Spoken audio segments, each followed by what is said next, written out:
This conference will now be recorded.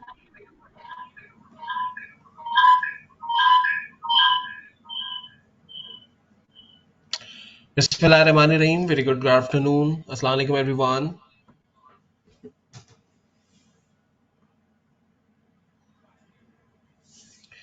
All right. So my name is Irfan Wazir Bakali. I'm working as a corporate trainer in Pakistan. By the grace of Allah, I'm the first person in Pakistan who has got the Microsoft Most Valuable Professional Award in Excel category. Having more than 23 years experience, currently I'm working as a BI consultant. It's really pleasure कि आज SQL for Data Analysis के इस session में आपसे बात करने का मौका मिलेगा. This training is based on 6 hours total duration and each every Sunday हम इसे प्लान करेंगे. Almost 90 hours approximately time है जिसमें हम इन एरियाज के ऊपर बात करने की कोशिश करेंगे. आई एम श्योर आप सबने एसक्यूएल की ट्रेनिंग आउटलाइन जो हम डिस्कस करेंगे इस ड्यूरेशन में डाउनलोड की होगी. गूगल ड्राइव का लिंक आपसे पहले ही ग्रुप पे शेयर किया गया था और आप एक एजेंडा से ऑलरेडी अवेयर हैं कि हम चीज़ें क्या डिस्कस करने वाले हैं इस ट्रेनिंग के अंदर, कौन से एरियाज पे स्पेशली बात होनी है. आई एम श्योर कि वो तमाम चीज़ें आपने पहले से देख ली हैं, राइट. ऑलराइट.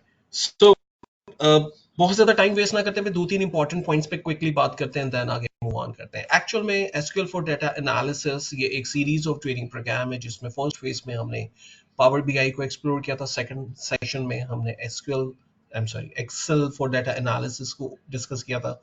थर्ड सेशन इस वक्त आप और हम एसोसिएट हैं. फोर्थ सेशन में पाइथन फॉर डाटा एनालिसिस है जो होपफुली नेक्स्ट संडे से हम स्टार्ट करेंगे. इवनिंग 5 to 6:30 उनके टाइमिंग्स हैं. सेम ड्यूरेशन है लाइक 6 hours और एवरी संडे टाइमिंग्स हैं. 90 मिनट सेशन है, राइट. और उसमें हम देखेंगे कि पाइथन को यूज करते हुए हम डाटा एनालिसिस कैसे कर सकते हैं. और होपफुली नेक्स्ट मंथ में आप टैब्ल्यू के साथ वर्किंग और आर अगर होपफुली पॉसिबल होगा तो हम इन दो एरियाज को एक्सप्लोर करेंगे फॉर डाटा एनालिसिस में. सो आप ये कह सकते हैं कि it's a complete series of programs जिसमें हम डाटा एनालिसिस के डिफरेंट एरियाज के ऊपर बात करेंगे. कोर्स के एंड पर सक्सेसफुल पार्टिसिपेंट्स जिनकी अटेंडेंस कंप्लीट है एंड देन उन्होंने प्रोजेक्ट्स भी सबमिट किए हैं तो उन्हें सर्टिफिकेट भी इशू किया जाएगा ताकि वो अपने कैरियर में एक एड ऑन कर सकें इन एक्टिविटीज़ को.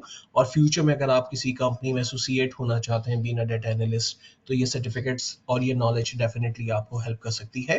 प्लस अगर आप कैरियर स्विच करने की प्लानिंग कर रहे हैं या टूल्स को एक्सप्लोर करना चाहते हैं बीइंग अ डाटा एनालिस्ट कौन से एरियाज में आपकी नॉलेज होनी चाहिए तो SQL definitely one of the area है जो आपको हेल्प करेगा. देखें ऑर्गेनाइजेशंस में आमतौर पे डाटा की मैनेजमेंट के लिए डिफरेंट टूल्स यूज होते हैं जिसमें से एक्सेल एक फ्लैट डाटा कॉन्सेप्ट के अंदर बहुत ज़्यादा यूज होता है जहां आप एक हिस्टोरिकल डाटा मेंटेन करते हैं लेकिन वो डायनामिक डाटा को मैनेज नहीं कर पा रहा होता, राइट. मोस्टली कंपनीज में जहां पर एक ह्यूज डाटा मौजूद है और उन डाटा की मैनेजमेंट वो परफॉर्म करना चाहते हैं, लाइव स्ट्रीमिंग लाइव डाटा के साथ काम करना चाहते हैं तो मोस्टली वहां पर एसक्यूएल यूज किया जाता है.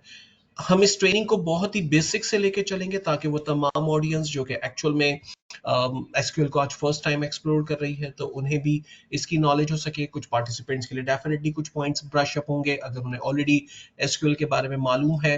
ऑफ कोर्स जब हम नेक्स्ट सेशन की तरफ आएंगे तो मजीद डीप नॉलेज डिस्कस करेंगे. उन एनालिसिस एरियाज के ऊपर बात करेंगे, उन क्यूरीज को लिखने की कोशिश करेंगे कि जो आपके डे टू डे टास्क में डाटा को रिट्रीव करने में आपकी हेल्प करती है. तो मैं आपको सिर्फ इतना सर्च करना चाहता हूँ कि ये सेशन एक्चुअल में बेसिक से स्टार्ट हो रहा है. उन तमाम ऑडियंस को जहन में रखते हुए प्लान किया गया है ताकि जो फर्स्ट टाइम एसक्यूएल को एक्सप्लोर कर रहे हैं उनके लिए भी ये बेनिफिशियल हो सके, राइट. सो हम बात कर रहे थे कि एसक्यूएल एक्चुअल में हर कंपनी में जहां पर ह्यूज डाटा मौजूद है वहां पर डाटा को मैनेज और ऑर्गेनाइज करने के लिए यूज किया जा रहा होता है, राइट. एक कंप्लीट आरडीबीएमएस कॉन्सेप्ट्स भी कह सकते हैं, रिलेशनल डेटाबेस मैनेजमेंट सिस्टम आप कह सकते हैं. और अगर आप सिंपल एसक्यूएल की बात करें तो it's simply called structure Curie language जो कि मल्टीपल डेटाबेसिस का मिक्सचर हो सकता है और ईच डेटाबेस में मल्टीपल टेबल्स का मिक्सचर हो सकता है जहां पर आप अपने डाटा को रॉज एंड कॉलम्स के अंदर होल्ड करते हैं and then as per the need आप उसे शोकेस करते हैं आइदर एक्सेल में या आइदर टैब्ल्यू या क्लिक पर या पावर बीआई पर वट जैसे भी आप करना चाहें. सो डाटा की जहां पर ह्यूज अमाउंट ऑफ रिकॉर्ड्स मौजूद है वहां पर SQL is one of the best area जिन्हें आप यूज कर सकते हैं. सो यूजिंग द एसक्यूएल हम क्या क्या एक्टिविटीज कर सकते हैं. डेफिनेटली हम डेटाबेस क्रिएट कर सकते हैं with the help of SQL, और वहीं पर ही हम डाटा को स्टोर भी करते हैं in form of different tables के अंदर. जैसे मैंने कहा डिफरेंट रॉज एंड कॉलम्स के अंदर आप अपने डाटा को मैनेज कर रहे होते हैं. आप अपनी डिफरेंट क्यूरीज को एग्जीक्यूट करते हैं अगेंस्ट ऑफ द डेटाबेस ताकि आप डाटा को रिट्रीव कर सकें. अगर उन रिकॉर्ड्स मजीद रिकॉर्ड्स इंसर्ट करने हैं, कुछ रिकॉर्ड्स जो ऑलरेडी अवेलेबल हैं उन्हें अपडेट करना है, कुछ रिकॉर्ड डिलीट करना चाहते हैं, तो ये तमाम एक्टिविटीज आप विद एन एसक्यूएल क्यूरीज आप परफॉर्म कर सकते हैं.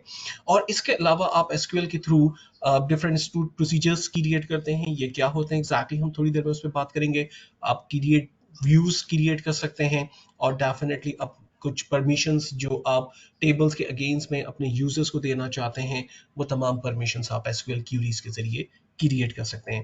तो आम अगर मैं अल्फाज में आपसे कहूँ तो ये क्रूड है. क्रूड एक्चुअल में एक एक्रोनेम्स हैं जो कि बेसिकली यूज होता है create, read, update and delete. आप टेबल्स क्रिएट करते सॉरी आप डेटाबेस क्रिएट करते हैं, टेबल्स क्रिएट करते हैं, उन्हें आप रीड कर सकते हैं यानी व्यू कर सकते हैं, आप सेलेक्ट की कमांड अप्लाई कर सकते हैं, अपने डाटा को एनालिसिस उसमें से निकाल सकते हैं कि टोटल नंबर ऑफ रिकॉर्ड्स कितने मौजूद हैं, higher sales, minimum sales, average sales same period last year. आप डिफरेंट सेगमेंट इंफॉर्मेशंस को डेफिनेटली ग्रुप कर सकते हैं. आप उन्हीं रिकॉर्ड्स को अपडेट करना चाहें और डिलीट करना चाहें तो ये तमाम activities with the help of SQL बहुत आसानी से हो सकती है. सो एसक्यूएल के अगर हम किसी भी रिलेशनल डेटाबेस कॉन्सेप्ट को समझने की कोशिश करें तो SQL is a proper database system जहां पर आप डिफरेंट टेबल्स में अपने डाटा को स्टोर करते हैं.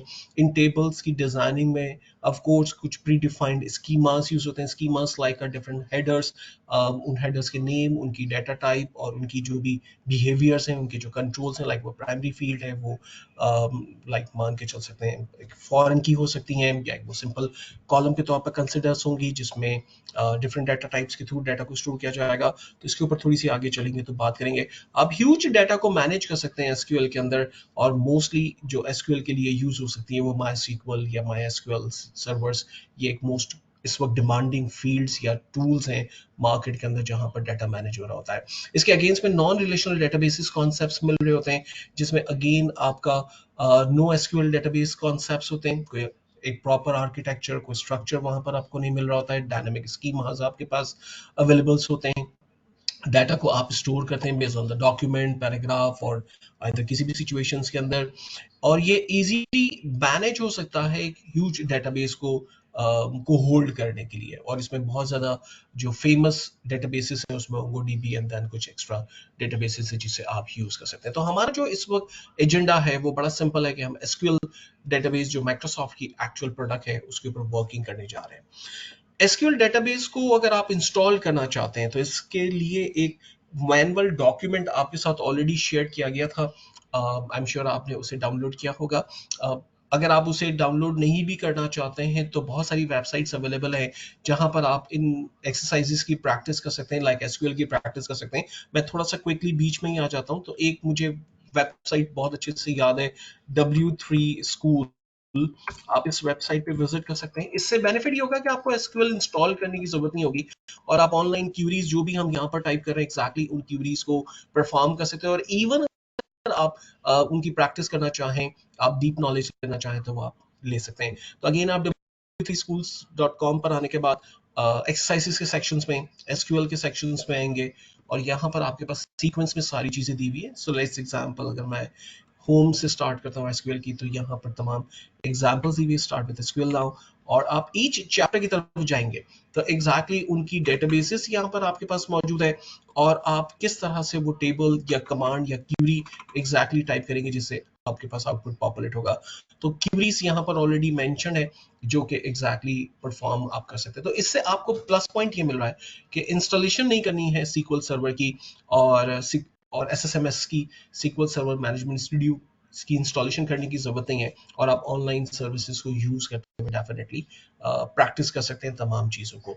सेम अगर आप इंस्टॉलेशन करने का प्लान करते हैं तो डेफिनेटली यूआरएल्स मैंने आपके साथ शेयर किया हुआ है. आप यूआरएल की हेल्प लेते हुए सबसे पहले माइक्रोसॉफ्ट सीक्वल सर्वर पर आएंगे, उसे डाउनलोड करेंगे एंड देन डबल पर टैप डेवलपर टैब को डाउनलोड करेंगे एंड देन डाउनलोड करने के बाद यहाँ आपके पास कुछ सेक्शंस अवेलेबल होंगे। फॉर एग्जांपल लाइसेंस एग्रीमेंट को आप एक्सेप्ट करेंगे, नंबर वन। नंबर टू, उसकी जो डेवलपर एडिशन है उसकी इंस्टॉलेशन के लिए आप नेक्स्ट के बटन पर क्लिक करेंगे।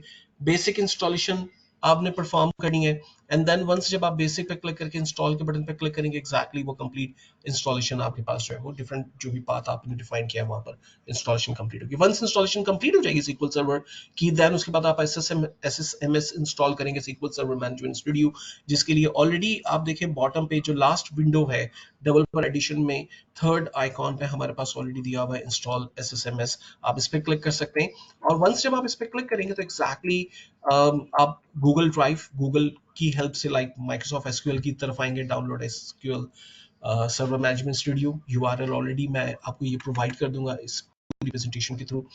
और वंस जब आप इंस्टॉलेशन कंप्लीट करते हैं, लाइक फर्स्ट आप उसे डाउनलोड करते हैं, देन इंस्टॉल के बटन पे क्लिक करते हैं और उसकी सक्सेसफुली इंस्टॉलेशन जो है वो कंप्लीट हो जाएगी। तो ये बहुत ही सिंपल है, फ्री है, एब्सोल्युटली नो कॉस्ट है एट दिस मोमेंट के जहां आप प्रैक्टिस पर्पस में से यूज कर रहे हैं, लेकिन फ्यूचर के अंदर अगर आप अपनी ऑर्गेनाइजेशन पे इसकी इंस्टॉलेशन करना चाहते हैं और आप चाहते हैं कि लाइक कंपनी के अंदर ये इंस्टॉल्ड हो और उसी के ऊपर तमाम डेटाबेसेस मैनेज हो, तो ऑफ कोर्स वहां पर आपको लाइसेंस वर्जन परचेज करना होगा ताकि आप एक प्रोफेशनल टूल के साथ काम कर सके और जो बैकएंड की सर्विसेज है ऑफ कोर्स वो आपके पास अवेलेबल होनी चाहिए। लेकिन for practice purpose and then all these necessary requirement को फुलफिल करने के लिए ऑफ कोर्स आप वैसे ही उसकी इंस्टॉलेशन कर सकते हैं। Alright, so the next is कि वंस जब आप इंस्टॉलेशन कंप्लीट कर लेते हैं, देन आप स्टार्ट बटन पे क्लिक करते हैं एंड देन आप एसक्यूएल जस्ट टाइप करते हैं। सो आपके पास सीक्वल सर्वर मैनेजमेंट स्टूडियो के नाम से एक एप्लीकेशन मौजूद है, जस्ट आप उस पर क्लिक करते हैं और आपके पास सॉर्ट ऑफ इस तरह से एक एप्लीकेशन ओपन हो जाएगी। सो वंस जब आप इसकी सर्वर टाइप को चेक करेंगे तो हमें रिक्वायर्ड है डेटाबेस इंजन को रन करने के लिए, और हमारे कंप्यूटर का नाम जो बाय डिफॉल्ट मौजूद था इंस्टॉलेशन के टाइम पे, सिस्टम हमसे पूछता है कि क्या आपको अपने कंप्यूटर का नाम सॉर्ट ऑफ वही रखना था। आप इंस्टॉलेशन के टाइम पे अगर सेम यूज करते हैं तो आप देखेंगे सर्वर नेम आपको ऑलरेडी यहाँ पर नजर आ रहा है। अगर आप ये कंप्यूटर नेम ढूंढना चाहें कि कहाँ पर है, तो सिंपल सिस्टम इंफॉर्मेशन अपने कंप्यूटर पे जस्ट आप सर्च करते हैं और यहाँ आपके कंप्यूटर का जो नेम है एग्जैक्टली यही नेम जब आप एसक्यूएल सर्वर इंस्टॉल करते हैं तो आपके सिस्टम को एज अ सर्वर वो कंसिडर करता है, स्टैंड अलोन मशीन, और जिसे आप फ्यूचर के अंदर यूज कर रहे थे, राइट। एंड देन यहाँ पर आने के बाद सिंपल कनेक्ट के बटन पे क्लिक करना है। इंस्टॉलेशन के दरमियान वो आपसे सिंपल सवाल कर लेगा कि यूजर आईडी एंड पासवर्ड बता दें। अगर आपने वहां पर सीक्वल का कोई आईडी एंड पासवर्ड डिफाइन किया हुआ है तो डेफिनेटली आप उसी को यूज कर सकते हैं, और अदरवाइज अगर आपने वहां पर कोई आईडी पासवर्ड डिफाइन नहीं किया हुआ तो आप सिंपली कनेक्ट के बटन पे क्लिक कर सकते हैं, देन सीक्वल सर्वर की एक्टिविटीज स्टार्ट हो जाएगी, राइट। अच्छा, इस ट्रेनिंग में जितनी एक्टिविटीज हम डिस्कस कर रहे हैं उसमें मोस्टली चूंकि बहुत डिटेल ऑडियंस है, और अगर हर ऑडियंस यहाँ पर कोई ना कोई क्वेश्चन आप पूछने की कोशिश करेगी तो ऑफ कोर्स वो थोड़ा सा डिफिकल्ट होगा। तो इसीलिए आप मैसेज के थ्रू क्वेश्चंस ड्रॉप कर सकते हैं। अगर इस वक्त आपके पास कोई सवाल है तो प्लीज आप वो सवाल मैसेज के अंदर ड्रॉप कर दें। यहाँ तक हमने सिंपल एक इंट्रोडक्शन ऑफ एसक्यूएल को देखा है और एग्जैक्टली हमने जो टेबल्स के कॉन्सेप्ट्स हैं उसके ऊपर हमने बात की, और अब हम एसक्यूएल सर्वर स्टार्ट कर चुके हैं जहां पर हम अपनी क्यूरीज के जरिए डाटा को सबसे पहले एक डेटाबेस क्रिएट करने की कोशिश करते हैं, उसके बाद कुछ टेबल्स क्रिएट करने की कोशिश करते हैं उन डेटाबेस के अंदर, उनका एक फॉर्मेट, हम एक पैटर्न देख लेते हैं, और फिर उसके बाद हम ऑफ कोर्स उसकी प्रैक्टिस के लिए कुछ चीजों को डिस्कस करते हैं, ठीक है। तो यहाँ पर अगर कोई सवाल आपके जहन में है तो प्लीज मुझे क्विकली बता दें। इस पूरी प्रेजेंटेशन को मैं आपके साथ शेयर कर लूंगा ताकि फ्यूचर के अंदर अगर आपके पास कोई यूआरएल आपको यूज करने हैं तो वो आप यूज कर सकते हैं। आप डाउनलोड इंस्टॉलेशन हवाले से किसी भी चीज़ों के लिए तो वो यस आप उसको यूज कर सकते हैं। ओके, तो आई एम श्योर यहाँ तक सारी चीजें बिल्कुल क्लियर है। ओके, सो जिस डेटाबेस पे हम काम करेंगे ये एडवेंचर वर्क्स डेटाबेस हमारे पास होगी। अगर मैं एसक्यूएल के एक इंटरफेस को क्विकली आपके साथ शेयर कर लूं तो आप देख सकते हैं कि टॉप पर हमारे पास product name like Microsoft SQL server management studio में नजर आ रहा है, जिसके बारे में मैंने आपको बता दिया था, एसएसएमएस इसको हम कॉल कह सकते हैं। और डेटाबेस में चूंकि जब हम सर्वर इंजन पे कनेक्ट हो चुके हैं तो लेफ्ट साइड पर हमें हमारी डेटाबेसेस नजर आ रही हैं, डिफरेंट फोल्डर्स हैं। इन डेटाबेसेस के फोल्डर को जब आप एक्सपैंड करेंगे तो नंबर ऑफ डेटाबेसेस जो आपके कंप्यूटर पे पहले से इंस्टॉल्ड होंगी वो आपको नजर आएंगे, और इवन जो डेटाबेसेस आप क्रिएट करेंगे या उन डेटाबेसेस को जो आप प्रैक्टिस के लिए डाउनलोड करते हैं और आप उसे यहाँ पर जस्ट इंस्टॉल करते हैं, इंपोर्ट करते हैं सॉर्ट ऑफ, तो वो उनकी प्रैक्टिस आप यहाँ पर परफॉर्म कर सकते हैं। ठीक है, तो जिस डेटाबेस पे हम काम कर रहे हैं वो एक्चुअली एडवेंचर वर्क्स है। आप एडवेंचर वर्क की डेटाबेस को डाउनलोड करने के लिए, मैं इस डेटाबेस को डिलीट कर लेता हूँ और मैंने चूंकि इसको ऑलरेडी डाउनलोड किया हुआ है तो मैं क्विकली आपको बता देता हूँ कि इसे आप अपने SQL सर्वर मैनेजमेंट स्टूडियो में कैसे इंपोर्ट करेंगे ताकि फ्यूचर में अगर आप इसकी प्रैक्टिस करना चाहें तो आप प्रैक्टिस कर सकते हैं। सो किसी भी डेटाबेस को डिलीट करने के लिए बहुत ही सिंपल, आप राइट क्लिक प्रेस करते हैं एंड देन डिलीट बटन पर क्लिक करते हैं और यहाँ पर सिंपल कंट्रोल है। इस डेटाबेस के तमाम कनेक्शंस अगर पहले से कोई स्टैब्लिश है उन्हें हम क्लोज करते हैं। इस सिचुएशन में तो हमने डेटाबेस को इनेबल नहीं किया है तो कोई टेंशन नहीं, लेकिन अगर आप फ्यूचर में किसी डेटाबेस पे ऑलरेडी काम कर रहे हैं और आप चाहते हैं कि आप उस डेटाबेस को लास्ट में डिलीट कर दिया जाए प्रैक्टिस हो जाने के बाद, तो ऑफ कोर्स आप तमाम रिलेशंस, उसके कनेक्शंस को क्लोज करेंगे and then finally okay button पर क्लिक करेंगे। सो वो डेटाबेस आपकी डेटा इंजन से ऑफ हो चुकी है। सो डेटाबेस को इंस्टॉल करने का इजीएस्ट मेथड ये होगा कि हमारे पास अगेन जैसे मैंने कहा कि आपको यूआरएल में शेयर कर लूंगा एडवेंचर वर्क्स की यूआरएल को के जरिए आप ऑफ कोर्स डाउनलोड कर सकते हैं। सो मैं यूज करूंगा लाइक एडवेंचर वर्क्स 2019.bak नाम की एक फाइल पे, जहां पर कुछ ऑलरेडी जो डेटाबेस नेम है वो एडवेंचर वर्क्स है, लेकिन उसके अंदर बहुत सारे टेबल्स ऑलरेडी क्रिएटेड है और उन टेबल्स को हम प्रैक्टिस पर्पसेस में, एनालिसिस पर्पस में यूज करेंगे डिफरेंट क्यूरीज और स्टेटमेंट्स टाइप करते हुए, right? So the first step is how to install a database in SSMS. So it's very simple. So हम अपनी database पर right click कर रहे हैं और यहाँ से store database के concept पे click कर रहे हैं। स्टोर डेटाबेस में आने के बाद हमसे डेटाबेस किस लोकेशन पर है वो लोकेशन पूछ रही है। सो हम डिवाइस पे क्लिक करेंगे, 3 डॉटेड बटन एलिप्स पे क्लिक कर रहे हैं, ऐड के बटन पे क्लिक कर रहे हैं, उस एप्रोप्रिएट लोकेशन पे जा रहे हैं जहां पर डेटाबेस हमारी ऑलरेडी मौजूद है। अगर आपकी डेटाबेस किसी और पाथ पर है, किसी और फोल्डर पे, तो यस आप उसे बता सकते हैं कि डेटाबेस किस लोकेशन पर है। मोस्टली कोशिश करें कि डेटाबेस अपनी ही इस बैकअप फोल्डर के पाथ पर रहे। अगर आपको इस बारे में नहीं मालूम कि ये फोल्डर लोकेशन क्या है तो जस्ट मान के चलें कि फिलहाल कोई भी डेटाबेस यहाँ पर कॉपी नहीं है, तो आप सिर्फ सर्वर बैकअप की लोकेशन को कॉपी कर लें like control C and then run के बटन पर आकर आप कंट्रोल वी प्रेस करें एंड देन एंटर करें। सो आप देखें कि वही एग्जैक्ट पाथ जहां पर एसक्यूएल की डेटाबेस एज अ बीएके फाइल्स मौजूद होती हैं वो फोल्डर लोकेशन आपके पास ओपन हो गई है। और अगर आपने एडवेंचर वर्क्स 2019 की जो फाइल है, डेटाबेस है, वो आपने डाउनलोड की है और मान के चले कि वो डाउनलोड के फोल्डर में है, तो ऑफ कोर्स वहां से कट करें एंड देन यहाँ पर पेस्ट कर दें, तो इट मींस कि वो एक अप्रोप्रिएट और प्रॉपर लोकेशन पर आप अपनी डेटाबेस को पेस्ट करने में कामयाब हो गए। एंड देन उसके बाद जब आप सेम एक्सरसाइज परफॉर्म करेंगे, फॉर एग्जांपल अगर डेटाबेस पर right click and then store database, device, 3 dotted button like ellipse, at, and then आपकी डेटाबेस डेफिनेटली डाउनलोड के फोल्डर से अब प्रॉपर फोल्डर के अंदर नजर आना शुरू हो जाएंगी। फाइनली डेटाबेस को सेलेक्ट करें, then okay and then okay and then last option, once database has been installed, finally okay button press करें।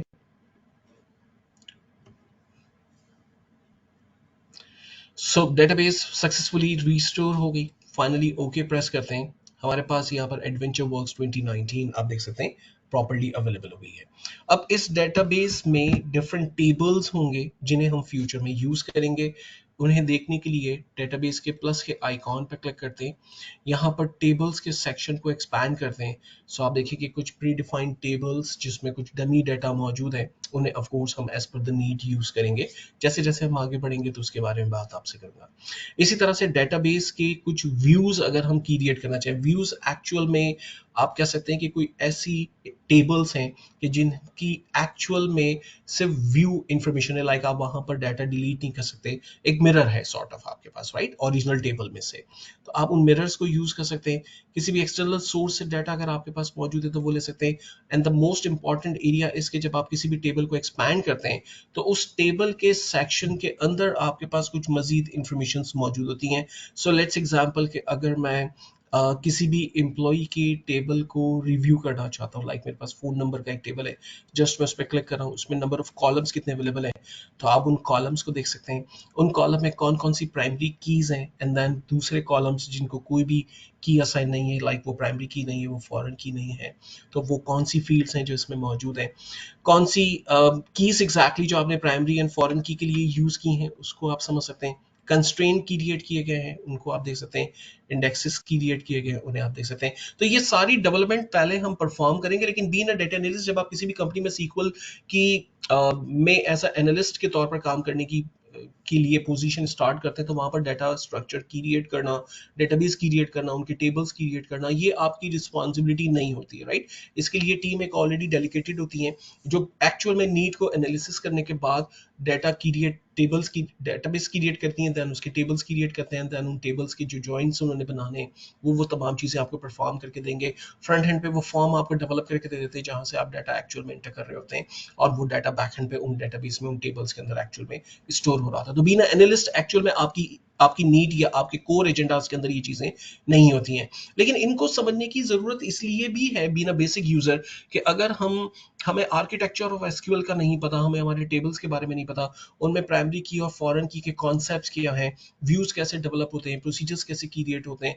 तो हमें इन सब जो मेन कीवर्ड्स हैं उनके बारे में हमें समझ नहीं होगी और हम बेहतर तौर पे प्ले नहीं कर पाएंगे। तो इसीलिए बहुत ही बेसिक से इसको डिस्कस कर रहे हैं, ताकि वो तमाम पार्टिसिपेंट जो कि फर्स्ट टाइम एसक्यूएल को एक्सप्लोर कर रहे हैं, उनकी एक फाउंडेशन अच्छे से बिल्ड हो जाए और वो फिर आगे जो क्यूरीज हैं उसके ऊपर बेहतर तौर पे काम कर सकें। जैसे मैंने पहले भी कहा था कि कुछ पार्टिसिपेंट्स के लिए कुछ पॉइंट्स यहाँ पर ब्रश अप्स होंगे। नाउ सो वंस डेटाबेस की को रीस्टोर करने के बाद जो नेक्स्ट असाइनमेंट है, uh, उसमें हम ये समझने की कोशिश करते हैं कि एक्चुअल में डेटाबेस और टेबल क्या होती है, right. So database is a collection of a related data with जो कि ऑर्गेनाइजेशन में एक स्ट्रक्चर वे में मौजूद होती हैं, और ईच डेटाबेस में डिफरेंट टेबल्स होंगे, और उन टेबल्स में डिफरेंट रॉज एंड कॉलम्स के कॉन्सेप्ट्स होंगे जहां पर आप इंफॉर्मेशन को एक्चुअल में स्टोर करते हैं। डेटाबेस के अंदर different objects, views, store procedures, functions and triggers होते हैं जिनके थ्रू आप अपने टेबल्स को एक्चुअल में मैनेज कर रहे होते हैं। एक डेटाबेस में बहुत से टेबल्स हो सकते हैं, और डेफिनेटली उन टेबल्स में मल्टीपल कॉलम्स एंड रॉज में आपका डाटा स्टोर हो रहा होता है। तो अगर मैं इसको आसान तरीके से समझाने की कोशिश करूं, तो अज्यूम करें कि अगर एक सेल्स का डेटाबेस क्रिएट करना है तो उसमें इंपॉर्टेंट चीजें क्या क्या हो सकती हैं। ऑफ कोर्स वो तमाम कस्टमर्स जो कि हमारी प्रोडक्ट को परचेज कर रहे हैं, इट मींस कि एक प्रोडक्ट का टेबल होगा जहां पर तमाम इंफॉर्मेशन मौजूद होंगी। वो प्रोडक्ट एक्चुअली डिफरेंट लोकेशंस पे सेल की जा सकती हैं, पॉसिबल है कि हमारे डिफरेंट आउटलेट्स हों, या हम एक ऑनलाइन वेयर हाउस से ही फॉर एग्जांपल उसे सेल कर रहे हैं, तो इट मींस कि एक डिस्ट्रीब्यूशन पॉइंट मौजूद होगा जहां से ये तमाम इंफॉर्मेशन जो भी एसेसरीज या जो डाटा हमारे पास मौजूद है वो हम सेल कर रहे हैं। सिमिलरली कोई वेयर हाउस का कॉन्सेप्ट मौजूद होगा जहां पर ये तमाम इंफॉर्मेशन जो भी हम सेल कर रहे हैं प्रोडक्ट्स, एग्जैक्टली वो किसी वेयर हाउस के अंदर मैनेज होगी। हो सकता है कि हम किसी आउटलेट से उसे परचेज कर रहे हो, किसी मेन मैन्युफैक्चरिंग यूनिट से उसे परचेज कर रहे हो, तो जहां से हम परचेज कर रहे हैं उनका एक डेटाबेस हमारे पास होना चाहिए। या हो सकता है कि हमारा अपना एक प्रोडक्शन प्लांट हो जहां वो इंफॉर्मेशन या वो जो भी हार्डवेयर हम सेल करें एग्जैक्टली वो मैन्युफैक्चर भी हो रही है, एंड देन वो हमारे पास वेयर हाउस तक पहुंचती है। वेयर हाउस से एक आउटलेट मौजूद है जहां से हम सेल कर रहे हैं एग्जैक्टली, और सेल का एक टेबल बन रहा है। तो वो तमाम चीज़ों को अगर आप कंबाइन करेंगे तो एग्जैक्टली मैन्युफैक्चरिंग से लेकर या आपकी प्रोडक्ट के अराइवल इन वेयर हाउस से लेकर स्टोर एंड देन स्टोर से कस्टमर तक पहुंचने तक की जो तमाम चीज़ें हैं, it's simply called a tables, जिसमें डिफरेंट टेबल्स को जब आप मिलाएंगे तो आपस में कंबाइन करने के बाद आप ये देख पाएंगे ईयर के एंड पे या इवन मंथ के एंड पे कि हमारी कौन सी प्रोडक्ट इस वक्त सबसे हाईएस्ट डिमांड में सेल हो रही है, या टॉप 10 प्रोडक्ट्स कौन सी है, बॉटम 10 प्रोडक्ट्स कौन सी हैं। अगर डिफरेंट रिप्रेजेंटेटिव सेल कर रहे हैं तो वो रिप्रेजेंटेटिव्स कौन से हैं, ईच डेट में अगर प्रोडक्ट सेल हो रही है तो डेट वाइज हमारी सेल्स क्या है। तो एग्जैक्टली अगर मैं सेल्स के डेटाबेस को बारफिकेट करूं, उसको समझने की कोशिश करूं, तो डाटा को मैनेज करने के लिए डिफरेंट टेबल्स यूज होंगे। लेकिन जब हम इन तमाम टेबल्स को आपस में कंबाइन करेंगे इस तरह से कि एक प्रॉपर इंफॉर्मेशन सामने आ सके, डिस्प्ले हो सके, उसे एनालाइज कर सके, तो exactly it's simply called tables, Ross के कॉन्सेप्ट्स, राइट। अब यहाँ जो डाटा है, चूंकि डाटा की कैपेसिटी की एक बड़ी इंपॉर्टेंट का एक रोल हो सकता है, ठीक है। ये सारी चीजें आप एक्सेल पे भी मैनेज कर सकते हैं, लेकिन एक्सेल की आपको मालूम होगा कि कैपेसिटी है 1,48,576 रॉस इन ईच शीट। और इवन जो एक्सेल पे फ्रीक्वेंटली काम करते हैं उन्हें मालूम है कि अगर आप 3-4 लाख रॉस पर एक्सेल पे काम कर लें तो उसके बाद एक्सेल की परफॉर्मेंस ऑटोमेटिकली डिक्लाइन होती है। और वो प्रॉपरली RDBMS टूल नहीं है, वहां पर रिलेशनशिप्स बनाने के लिए अगेन आपको पावर पेवर्ट्स की हेल्प लेनी होगी, जहां पर आप मॉडलिंग परफॉर्म करते हैं, देन उसके बेसिस पे डाटा को शोकेस करते हैं। एसक्यूएल का एक एक्चुअल बेनिफिट ये है कि यहाँ पर आप एक अनलिमिटेड डाटा को मैनेज कर सकते हैं, जो 24 hourly 7 days a week 365 days a week a year आपके पास जो है वो सिस्टम रन रहता है, यानी ऑन रहता है, ठीक है। अगर आपकी एक ऐसी वेबसाइट है जो कि ई कॉमर्स से रिलेट है, तो आपको एक ऐसा सर्वर रिक्वायर्ड है कि जो 24 आवर्ली क्लाइंट जब भी आपकी वेबसाइट पे आए शॉपिंग करने के लिए एग्जैक्टली वो सर्वर इनेबल रहे। और उसके पीछे जो डाटा मैनेज हो रहा है, जो भी ट्रांजेक्शन मैनेज हो रही है, वो डेफिनेटली एक एसक्यूएल सर्वर पे हो सकता है कि वो पे मैनेज हो रही हो और उसके थ्रू आप डाटा को गेट कर रहे हैं, राइट। तो एसक्यूएल आपके एक ह्यूज डाटा को मैनेज करने में बड़ी जबरदस्त हेल्प करता है। बहुत सारी एप्लीकेशंस के फ्रंट एंड पे फॉर्म कोई भी हो सकता है, लेकिन बैक एंड पे डाटा स्ट्रक्चर उसका कोई एसक्यूएल सिस्टम हो सकता है, माईसीक्वल हो सकता है, जहां पर आप इंफॉर्मेशन को बेहतर तौर पे ऑर्गेनाइज कर सकते हैं, राइट। सो एसक्यूएल की डाटा के डायग्राम को समझना बहुत जरूरी है। इसमें दो तीन चीजों को जानना जरूरी है। Number one, its primary column, या हम प्राइमरी की कहेंगे। नंबर टू इज फॉरेन की, या सेकेंडरी कॉलम हम कह सकते हैं। फिर रिलेशनशिप के अंदर यहाँ तीन तरह की रिलेशनशिप्स बहुत ज्यादा यूज होती हैं। Number one, one to one. Number two, one to many. Number three, many to many.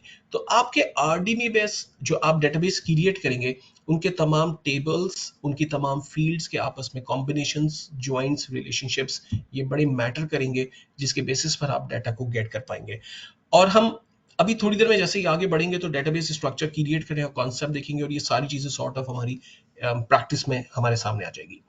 तो अगर मैं किसी भी डेटाबेस सॉरी किसी भी टेबल को क्रिएट करने की कोशिश करूं, और मान के चलते हैं कि मुझे एक एम्प्लॉय का टेबल क्रिएट करना है, जहां पर एम्प्लॉय के नेम्स हम स्टोर करेंगे, वो किस डिपार्टमेंट में उनकी हायरिंग हो रही है, उनका जेंडर क्या है, उनकी एज क्या है, उनकी क्वालिफिकेशंस क्या है, उनकी सैलरी पैकेज क्या है, उनका रिपोर्टिंग मैनेजर, लाइन मैनेजर कौन है, लाइक इस तरह की इन्फॉर्मेशन स्टोर करनी है। तो सबसे पहली चीज क्या होगी कि मुझे एक डाटा का स्ट्रक्चर क्रिएट करना है, जिसमें डिफरेंट टाइप की फील्ड्स क्रिएट करनी होगी।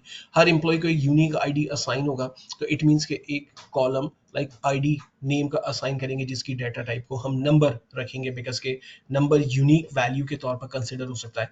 लेकिन अगर हम टेक्स्ट रखेंगे तो डेफिनेटली कहीं ना कहीं जाकर वो डुप्लीकेट हो सकता है, माइट बी। लेकिन अगर आप एक कॉलम क्रिएट करते हैं, उसकी डाटा टाइप को नंबर करते हैं, तो उसको ट्रैक करना, चीज़ों को समझना और ऑटो जनरेट होती है इन्फॉर्मेशन, तो आसान होता है। तो वन जो डाटा टाइप आप यूज करेंगे वो न्यूमेरिक होगी। सेकंड जो डाटा टाइप यूज हो सकती है, लाइक फुल नेम, अगर मैं एक एम्प्लॉय नेम की हेडिंग या फील्ड क्रिएट कर रहा हूँ, तो उसकी डाटा टाइप को एज अ टेक्स्ट या कैरेक्टर, जिसको हम एन वार कार भी कह सकते हैं या वार भी कह सकते हैं, डिफरेंट टर्म्स यूज हो सकती हैं। आप डाटा टाइप अगर टेक्स्ट क्रिएट करना चाहते हैं तो इनमें से कोई भी टाइप को सिलेक्ट कर सकते हैं। थोड़ा सा आगे बढ़ते हैं तो उसके बारे में बात करते हैं। इसी तरह से अगर सपोज करें एम्प्लॉय किस डेट में हायर किया गया है, अगर कोई सेल्स का टेबल है तो किस सेल्स पे किस डेट पे एग्जैक्टली सेल्स हो रही है, किस टाइम पे एग्जैक्टली सेल्स हो रही है, तो उनकी रिकॉर्डिंग के लिए हम एक कॉलम क्रिएट कर सकते हैं, जिसकी data type date and time हो सकती है, जिसमें डेट, टाइम, टाइम स्टैम्प, इस तरह की इंफॉर्मेशन को रखा जा सकता है। सिमिलरली कुछ कॉलम्स जिनकी रिक्वायरमेंट लाइक बुलियंस हो सकती हैं, जिसमें यस और नो, ट्रू और फॉल्स की इंफॉर्मेशन हो। For example, are you married, yes और no, do you have your own transport, yes और नो, ठीक है। Do you have your digital account, yes और नो। तो सिंपल जहां पर आप इंफॉर्मेशन आइदर ट्रू और फॉल्स के अंदर और यस और नो के अंदर ले रहे हैं, तो उनकी डाटा टाइप को आप बुलियन रख सकते हैं, और कुछ एग्जांपल्स भी मैंने आपके साथ शेयर की। सिमिलरली अगर आप बाइनरी डाटा टाइप क्रिएट करते हैं, तो इट मींस के आप डिस्कस करते हैं कि मुझे जहां पर टेक्स्ट फॉर्मेट के अंदर या टेक्स्ट फाइल्स हैं या ऑडियो फाइल्स हैं या डॉक्यूमेंट्स हैं या इमेजेस हैं, इस तरह की इंफॉर्मेशन को अगर कहीं स्टोर करना है, तो उसकी डाटा टाइप को ऐसा आप बाइनरी डाटा टाइप कह सकते हैं। और इसके अलावा कुछ और डाटा टाइप्स हैं जो कि जैसे जेसन की फाइल है या एपीआई से या एक्सएमएल से फाइल्स हैं, जिनकी डाटा टाइप्स को आप डिफाइन कर सकते हैं, और आप पूरे पूरे इमेजेस को और एग्जैक्ट पूरी फाइल्स को एग्जैक्टली आप लुकअप कर सकते हैं। सो अगर मैं किसी भी क्यूरी को अपने एसक्यूएल के अंदर टाइप करना चाहता हूं, तो मेरे पास एक बहुत ही सिंपल सा मेथड है, लाइक न्यू क्यूरी पे हम क्लिक करते हैं, एंड देन उस डेटाबेस से रिलेटेड जो भी क्यूरीज हमने टाइप करनी है, लाइक स्टेटमेंट्स हमें टाइप करनी है, वो क्यूरीज हम टाइप करते हैं, देन डाटा को लुकअप करते हैं। तो जो एक्चुअल में एसक्यूएल कमांड को अगर आप डिफाइन कर लें 5 डिफरेंट लेयर्स के अंदर, 5 डिफरेंट कैटेगरीज के अंदर, तो number one is DDL, Dilwale Dulhania ले जाएंगे नहीं है।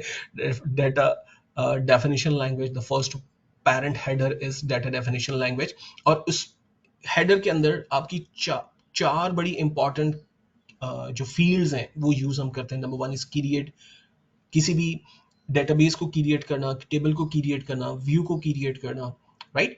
तो उसमें क्रिएट की कमांड, कुछ भी नया क्रिएट करना है, सिंपल क्रिएट की कमांड यूज होगी। इसी तरह से ड्रॉप, लाइक खत्म करना है, तो ऑफ कोर्स आप ड्रॉप की कमांड को यूज करते हैं। अल्टर, अगर कोई हेडिंग है, लेट्स एग्जांपल कि मैंने डिपार्टमेंट नेम एक हेडिंग लिख दी और मुझे उसकी डेटा टाइप को मैंने अज्यूम करने मिस्टेक से इंट INT डिफाइन कर दिया, नंबर डिफाइन कर दिया, इंटीजर, राइट। और मुझे लगता है कि नहीं, इसकी डेटा टाइप को एग्जैक्टली मुझे टेक्स्ट के अंदर हो रखना है, या मुझे उसकी जो स्पेलिंग है डिपार्टमेंट नेम, वो मैंने टाइपिंग में मिस्टेक कर दी थी, मुझे उसको करेक्ट करना है। तो अल्टर एक ऐसी कमांड है कि जो कि बेसिकली आपकी पहले से प्राइम जो बनी हुई डेटाबेस है, टेबल्स हैं, फील्ड्स हैं, उनमें अगर आप कोई करेक्शन करना चाहते हैं, एडिट करना चाहते हैं, अल्टर करना चाहते हैं, तो वो आप कर सकते हैं। ट्रंकेट आपकी डेटाबेस को सॉरी आपके टेबल को रिमूव, डिलीट करने में, उसके अंदर जितना भी डाटा है एक्चुअल में, वो डाटा नल करने में आपको हेल्प करता है। उसमें आपका जो स्ट्रक्चर है, आपके कॉलम्स एंड रॉस का जो कॉन्सेप्ट है, जो आपका स्कीमा है, डाटा टाइप है, वो सब अपनी जगह पर रहती हैं, लेकिन उसमें जो डाटा मौजूद होता है वो रिमूव हो जाता है। तो ये ट्रंकेटेड कमांड है। ड्रॉप से आपका पूरा टेबल डिलीट होता है। तो जब टेबल डिलीट होगा फॉर एग्जांपल, तो उसमें जो रिकॉर्ड्स मौजूद थे वो तो ऑफ कोर्स जाएंगे ही, प्लस उसका जो स्कीमा आपने किया क्रिएट किया था, उसके जो आर्किटेक्चर क्रिएट किए थे, वो तमाम चीजें भी आप लॉस कर देंगे। तो ये दो अलग अलग सिचुएशंस पर यूज होने वाली दो अलग अलग कमांड्स है। फिर second one is DCL, data control language, जिसमें ग्रांट एंड रिवोक है। इनको हम इस ट्रेनिंग के अंदर डिस्कस नहीं करेंगे। Next is data manipulation language, DML कहलाती है, जिसमें इंसर्ट, अपडेट एंड डिलीट आपके पास नजर आती हैं। इंसर्ट मींस कि कोई भी रिकॉर्ड इंसर्ट करना। फॉर एग्जांपल मैंने एक डेटाबेस क्रिएट कर दिया, टेबल क्रिएट कर दिया, उस टेबल में कुछ रिकॉर्ड इंसर्ट करने हैं, राइट। तो इंसर्ट की कमांड से ये काम हम कर सकते हैं। उन्हीं रिकॉर्ड्स को अगर अपडेट करना है, फॉर एग्जांपल स्पेलिंग की मिस्टेक हो रही है, या कोई एक डिपार्टमेंट पहले एग्जिस्ट करता था हमारे पास और अब वो डिपार्टमेंट अब क्लोज कर रहे हैं, देन उन तमाम एम्प्लॉय को हम शिफ्ट कर रहे हैं किसी और डिपार्टमेंट के अंदर, राइट। या उस डिपार्टमेंट का नाम चेंज करना है, तो हम अपडेट की कमांड को यूज कर सकते हैं, जिससे पूरे डेटाबेस के तमाम, या ऑप्शनल, दोनों ऑप्शंस मौजूद हैं।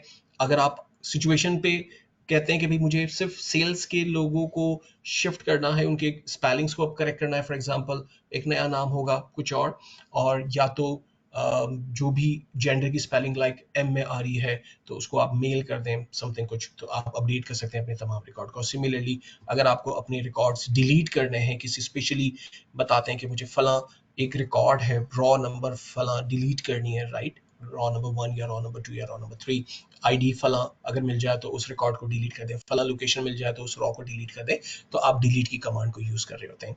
The next is transaction control language, TCL, जिसमें commit, roll back and save point है। अगेन हम इसे इस ट्रेनिंग में डिस्कस नहीं करेंगे।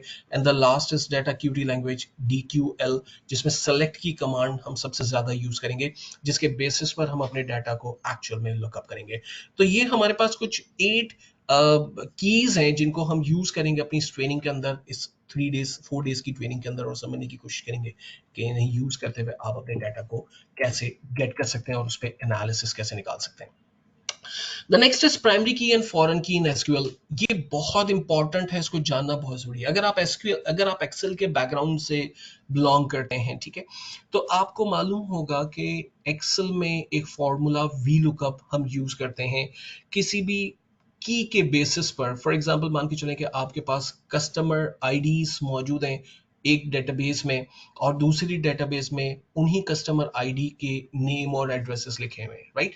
आप चाहते हैं कि कस्टमर आईडी के बेस पर जो सेकंड शीट पे कस्टमर नेम एंड उनका कॉन्टैक्ट नंबर या उनका एड्रेस मौजूद है, जस्ट आप उसे वी लुकअप कर लें, तो इट मींस कि दोनों टेबल्स के अंदर कोई एक ऐसी कॉमन फील्ड्स जिसकी डाटा टाइप एग्जैक्टली सेम है, अगर वो मैच कर जाए, तो नेक्स्ट आप रिकॉर्ड को अपनी शीट 1 के बराबर में ही लेकर आ रहे होते हैं, राइट। शीट 1 में जो कॉलम 1 में आईडीज मौजूद थी उसी के बराबर में आप नेम एंड देन बाकी सारी इंफॉर्मेशन को लेकर आ रहे होते हैं। तो सेम जब अगर आप कोई भी सपोज कर लें कि यूनिवर्सिटी के अंदर कुछ स्टूडेंट्स रजिस्टर्ड हैं, हर स्टूडेंट का एक आईडी मौजूद है, उनका फर्स्ट नेम और उनका लास्ट नेम मौजूद है, और उन्होंने कुछ कोर्सेज सेलेक्ट किए हैं जो कि वो इस सेमेस्टर के अंदर जो है वो पढ़ेंगे, और कोर्सेज का जो डेटाबेस है वो एक अलग टेबल में मौजूद है, जहां पर यूनिवर्सिटी जो प्रोग्राम्स ऑफर करती हैं, जो कोर्सेज ऑफर करती हैं, उनकी एक डिटेल्स अलग मौजूद है। तो जिस भी पार्टिसिपेंट ने जो कोर्स सेलेक्ट किया है, एक्चुअल में अगर मैं आसान जबान में कहूँ, वी लुकअप वाली जबान में, तो आप देखें कोर्स आईडी एक्चुअल में लुकअप हो रही है दूसरे टेबल में कोर्स आईडी के कॉलम से, और अगर दोनों नेम्स मैच कर जाते हैं तो कोर्स नेम एग्जैक्टली हम देख पाएंगे, अगर ये वी लुकअप के थ्रू यूज किया जा रहा होता, राइट। तो इट मींस कि इंपॉर्टेंट क्या है कि जो फर्स्ट टेबल है उसमें लास्ट कॉलम कोर्स आईडी ये इंपॉर्टेंट है, और सेकंड टेबल के अंदर कोर्स आईडी ये इंपॉर्टेंट है। अगर ये दोनों कॉलम्स आपस में एग्जैक्टली 100% मैच होती हैं इंफॉर्मेशन, तो कोर्सेस नेम हम आसानी से देख पाएंगे। तो टेक्निकली अगर आप एसक्यूएल की जबान में हम बात करें, तो कोर्सेस की टेबल में कोर्स आईडी का कॉलम एज अ प्राइमरी की है, क्योंकि हर कोर्स जब यूनिवर्सिटी ऑफर करती है तो उसका एक कोर्स आईडी वो मेंशन करती है, और वो यूनिक है। वो डेफिनेटली कोर्स आईडी किसी और सब्जेक्ट को, किसी और को नहीं असाइन होगा, राइट। तो ये एक प्राइमरी की के तौर पर नजर आ रही है। सिमिलरली हर स्टूडेंट डेफिनेटली जब यूनिवर्सिटी में ऑन बोर्ड होता है तो वो किसी ना किसी कोर्स को सिलेक्ट कर रहा है, तो उस स्टूडेंट टेबल के अंदर कोर्स आईडी का कॉलम एज अ फॉरेन की है, यानी इस फॉरेन की हेल्प से जब हम ज्वाइंट्स लगाएंगे, ज्वाइंट्स कहते हैं जब दो टेबल्स को आपस में मिलाना, जब हम ज्वाइंट्स लगाएंगे तो एग्जैक्टली कोर्स आईडी दूसरे कोर्स आईडी के साथ प्राइमरी एंड फॉरेन की जब आपस में मैच हो जाएगी, तो हम देख पाएंगे कि कोर्स नेम एग्जैक्टली क्या है। तो मुझे अगर देखना है कि जिम ब्लैक ने C002 कोर्स चूज किया है, तो C002 एग्जैक्टली कंप्यूटिंग कोर्स है, उसका नेम मुझे नजर आना शुरू हो जाएगा। इसी तरह से अगर जेम्स ने A004 कोर्स आईडी चूज की है और मुझे देखना है कि 004 आईडी अकाउंट्स की है, तो एग्जैक्टली मैं दोनों टेबल्स को आपस में जब ज्वाइन करूंगा तो एग्जैक्टली कोर्स नेम को मैं एग्जैक्टली ट्रैक कर पाऊंगा तो किस स्टूडेंट ने कौन से कोर्सेज जो है वो अटेंड किए हैं या उसने सेलेक्ट किए हैं, सॉरी। अब इसमें इंपॉर्टेंट क्या था, आपका प्राइमरी की एंड देन फॉरेन की, ये बड़ा इंपॉर्टेंट है जिसको हम फ्यूचर के अंदर भी लेके चलेंगे।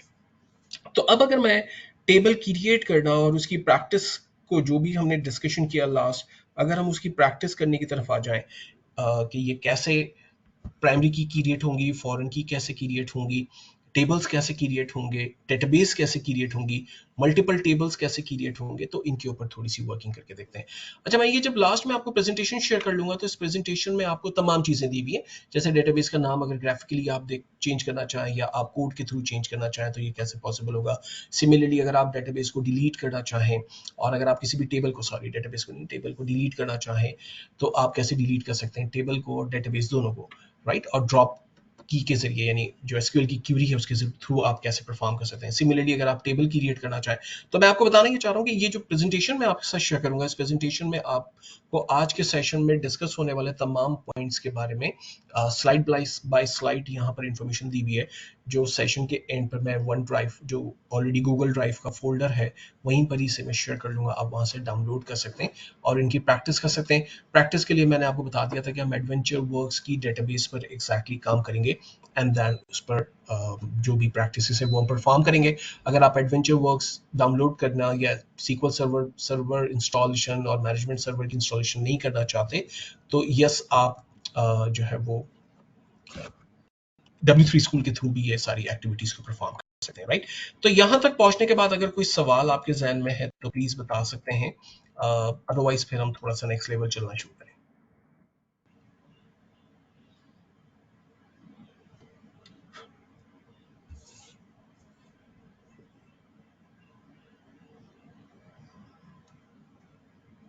जी बिल्कुल है आसुद्दीन, अभी मैं उसी पर ही चलने जा रहा हूँ कि हम डेटाबेस को स्ट्रैच से कैसे डिस्कस करेंगे और टेबल्स कैसे क्रिएट करेंगे, टेबल्स की डेटा टाइप्स, फील्ड्स हम कैसे क्रिएट करते हैं, और क्यूरी के जरिए भी अगर ये काम करना चाहें तो हम कैसे करेंगे। तो बस अब नेक्स्ट 15 मिनट्स 20 मिनट्स में इन्हीं पॉइंट्स पर डिस्कशन होनी है। Alright, so I am sure कि यहाँ तक सारे पॉइंट्स क्लियर है और एक बेसिक कॉन्सेप्ट और फाउंडेशन के लिए जिन बातों का जानना जरूरी है उन तमाम पॉइंट्स पे हमने डिटेल में डिस्कशन कर लिया, राइट। तो एडवेंचर वर्क की डेटाबेस पर वर्किंग स्टार्ट करने से पहले हम एक अपनी डेटाबेस क्रिएट करते हैं और उनके थ्रू टेबल्स क्रिएट करेंगे, उसी में कुछ फील्ड्स क्रिएट करेंगे एंड देन उसमें कुछ डमी डाटा इंसर्ट करेंगे, और ये एक्टिविटीज हम थ्रू ग्राफिकली भी परफॉर्म करेंगे एंड देन थ्रू कोड यानी क्यूरीज लिखेंगे, जो मैंने आपको 8 क्यूरीज बताई हैं कीवर्ड्स बताएं, उनको एक्चुअल में यूज करते हुए हम काम करेंगे। तो डेटाबेस क्रिएट करने के लिए सिंपल आप राइट क्लिक करेंगे डेटाबेस पर, और यहाँ कॉन्सेप्ट है न्यू डेटाबेस, और न्यू डेटाबेस में आने के बाद आप डेटाबेस का नेम डिफाइन कर रहे हैं। फॉर एग्जांपल मैं नेम देता हूं लाइक सैंपल, राइट। सो डेटाबेस जो आप क्रिएट कर रहे हैं ये डिफॉल्ट है। अगर आप इसकी ऑथराइजेशन क्रिएट करना चाहें कि इस डेटाबेस के ऑथर कौन होंगे, ऑफ कोर्स जैसे मैंने आपसे कहा था कि पूरी डेटाबेस टीम मौजूद है जो कि तमाम एक्टिविटीज परफॉर्म करती है कि कौन डेटाबेस क्रिएट करेंगे, अल्टर कर सकते हैं एक्टिविटीज, वो तमाम चीजें यहाँ पर डिफाइन होंगी। डेटाबेस जहां क्रिएट होती है उसमें दो इंफॉर्मेशन होती है। नंबर वन, एक सैंपल डेटाबेस क्रिएट होती है और एक उसकी सैंपल लॉग क्रिएट होती है, जहां से एग्जैक्टली ट्रैक कर सकते हैं आप कि इस डेटाबेस पे कब कौन लॉग इन हुआ है, कौन सी क्यूरीज अप्लाई भी है, किस तरह की एक्टिविटीज भी है। तो अगर आप इसके पाथ को देखना चाहें तो यहाँ पर रन पाथ मौजूद है।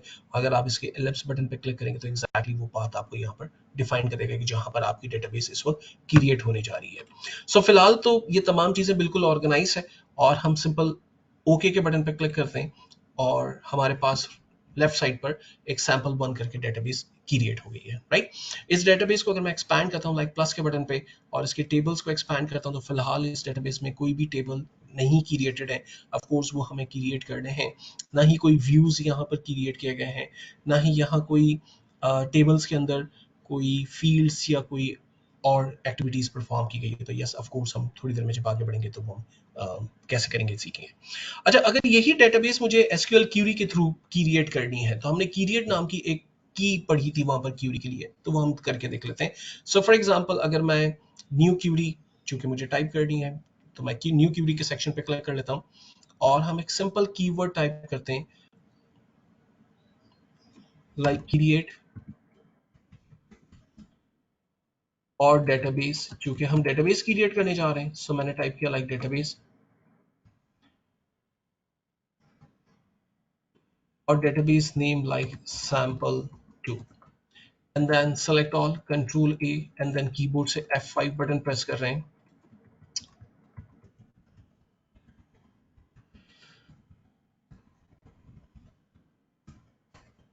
एंड देन सिंपल कीबोर्ड से F5 बटन प्रेस कर रहे हैं। अब देखें हमारे पास डेटाबेस क्रिएट हो गई, कंप्लीशन सक्सेसफुली हमें नजर आ रही है। लेफ्ट साइड पर हमें हमारी डेटाबेस नजर नहीं आ रही। सिंपल आप अपने डेटाबेस पर राइट क्लिक करेंगे, रिफ्रेश के बटन पर क्लिक करेंगे, आपको आपकी सैंपल डेटाबेस 2 नजर आना शुरू हुई है। अच्छा, ये केस सेंसिटिव नहीं है, मैं कीबोर्ड साइज थोड़ी सी लार्ज कर देता हूँ ताकि इसकी विजिबिलिटी बेहतर हो सके। एसक्यूएल की जो क्यूरीज हैं ये केस सेंसिटिव नहीं है, आप अपर लोअर प्रॉपर केस किसी में भी लिख सकते हैं, इवन मिक्स करके भी लिख सकते हैं। तो ये आपकी चॉइस है, जैसे भी आप कंफर्टेबल है उसके थ्रू आप काम कर सकते हैं, राइट। अच्छा, अब डेटाबेस वंस क्रिएट करने के बाद अगर आपको लगता है कि इस डेटाबेस को रीनेम करना है, तो अगेन अगर ग्राफिकली ये काम करना हो तो कैसे पॉसिबल होगा, और अगर एसक्यूएल क्यूरी के थ्रू मुझे ये काम करना हो तो कैसे होगा। तो पहले ग्राफिकली देख लेते हैं। फॉर एग्जाम्पल अगर सैंपल 2 को मुझे रीनेम करना है तो राइट क्लिक करेंगे और यहीं पर ही कॉन्सेप्ट है रीनेम, और अगर डिलीट करना है तो डेफिनेटली यहीं पर ही कॉन्सेप्ट है डिलीट, राइट। तो न्यू नेम हमारे पास अवेलेबल हो जाएगा। लाइक मैंने सैंपल 2 को मिटाकर 3 कर दिया, सिंपल। आप देखें इसका न्यू नेम अवेलेबल हो गया। और अगर मुझे इस डेटाबेस को डिलीट करना है तो मैं राइट क्लिक करके डिलीट के बटन पर क्लिक कर सकता हूँ। तो ये बहुत सिंपल सी एक्टिविटीज है। लेकिन अगर मुझे अब इस डेटाबेस का नाम अपनी ओन चेंज करना है, लाइक इसका नाम सैंपल 2 है, मुझे सैंपल 3 है, सॉरी, इसका नाम सैंपल 2 करना है, तो आपको याद होगा हमने डिस्कस किया था अल्टर, ठीक। सो मैंने अल्टर की कमांड यूज की। अल्टर किसे करना है, मैंने कहा देखिए मेरी डेटाबेस है उसे अल्टर करना है। सैंपल 2 नाम की, सॉरी सैंपल 3 नाम की डेटाबेस हो गई है अब, और इसे मॉडिफाई कर दें, नेम रख दें इसका सैंपल 2, राइट। सेलेक्ट ऑल करते हैं।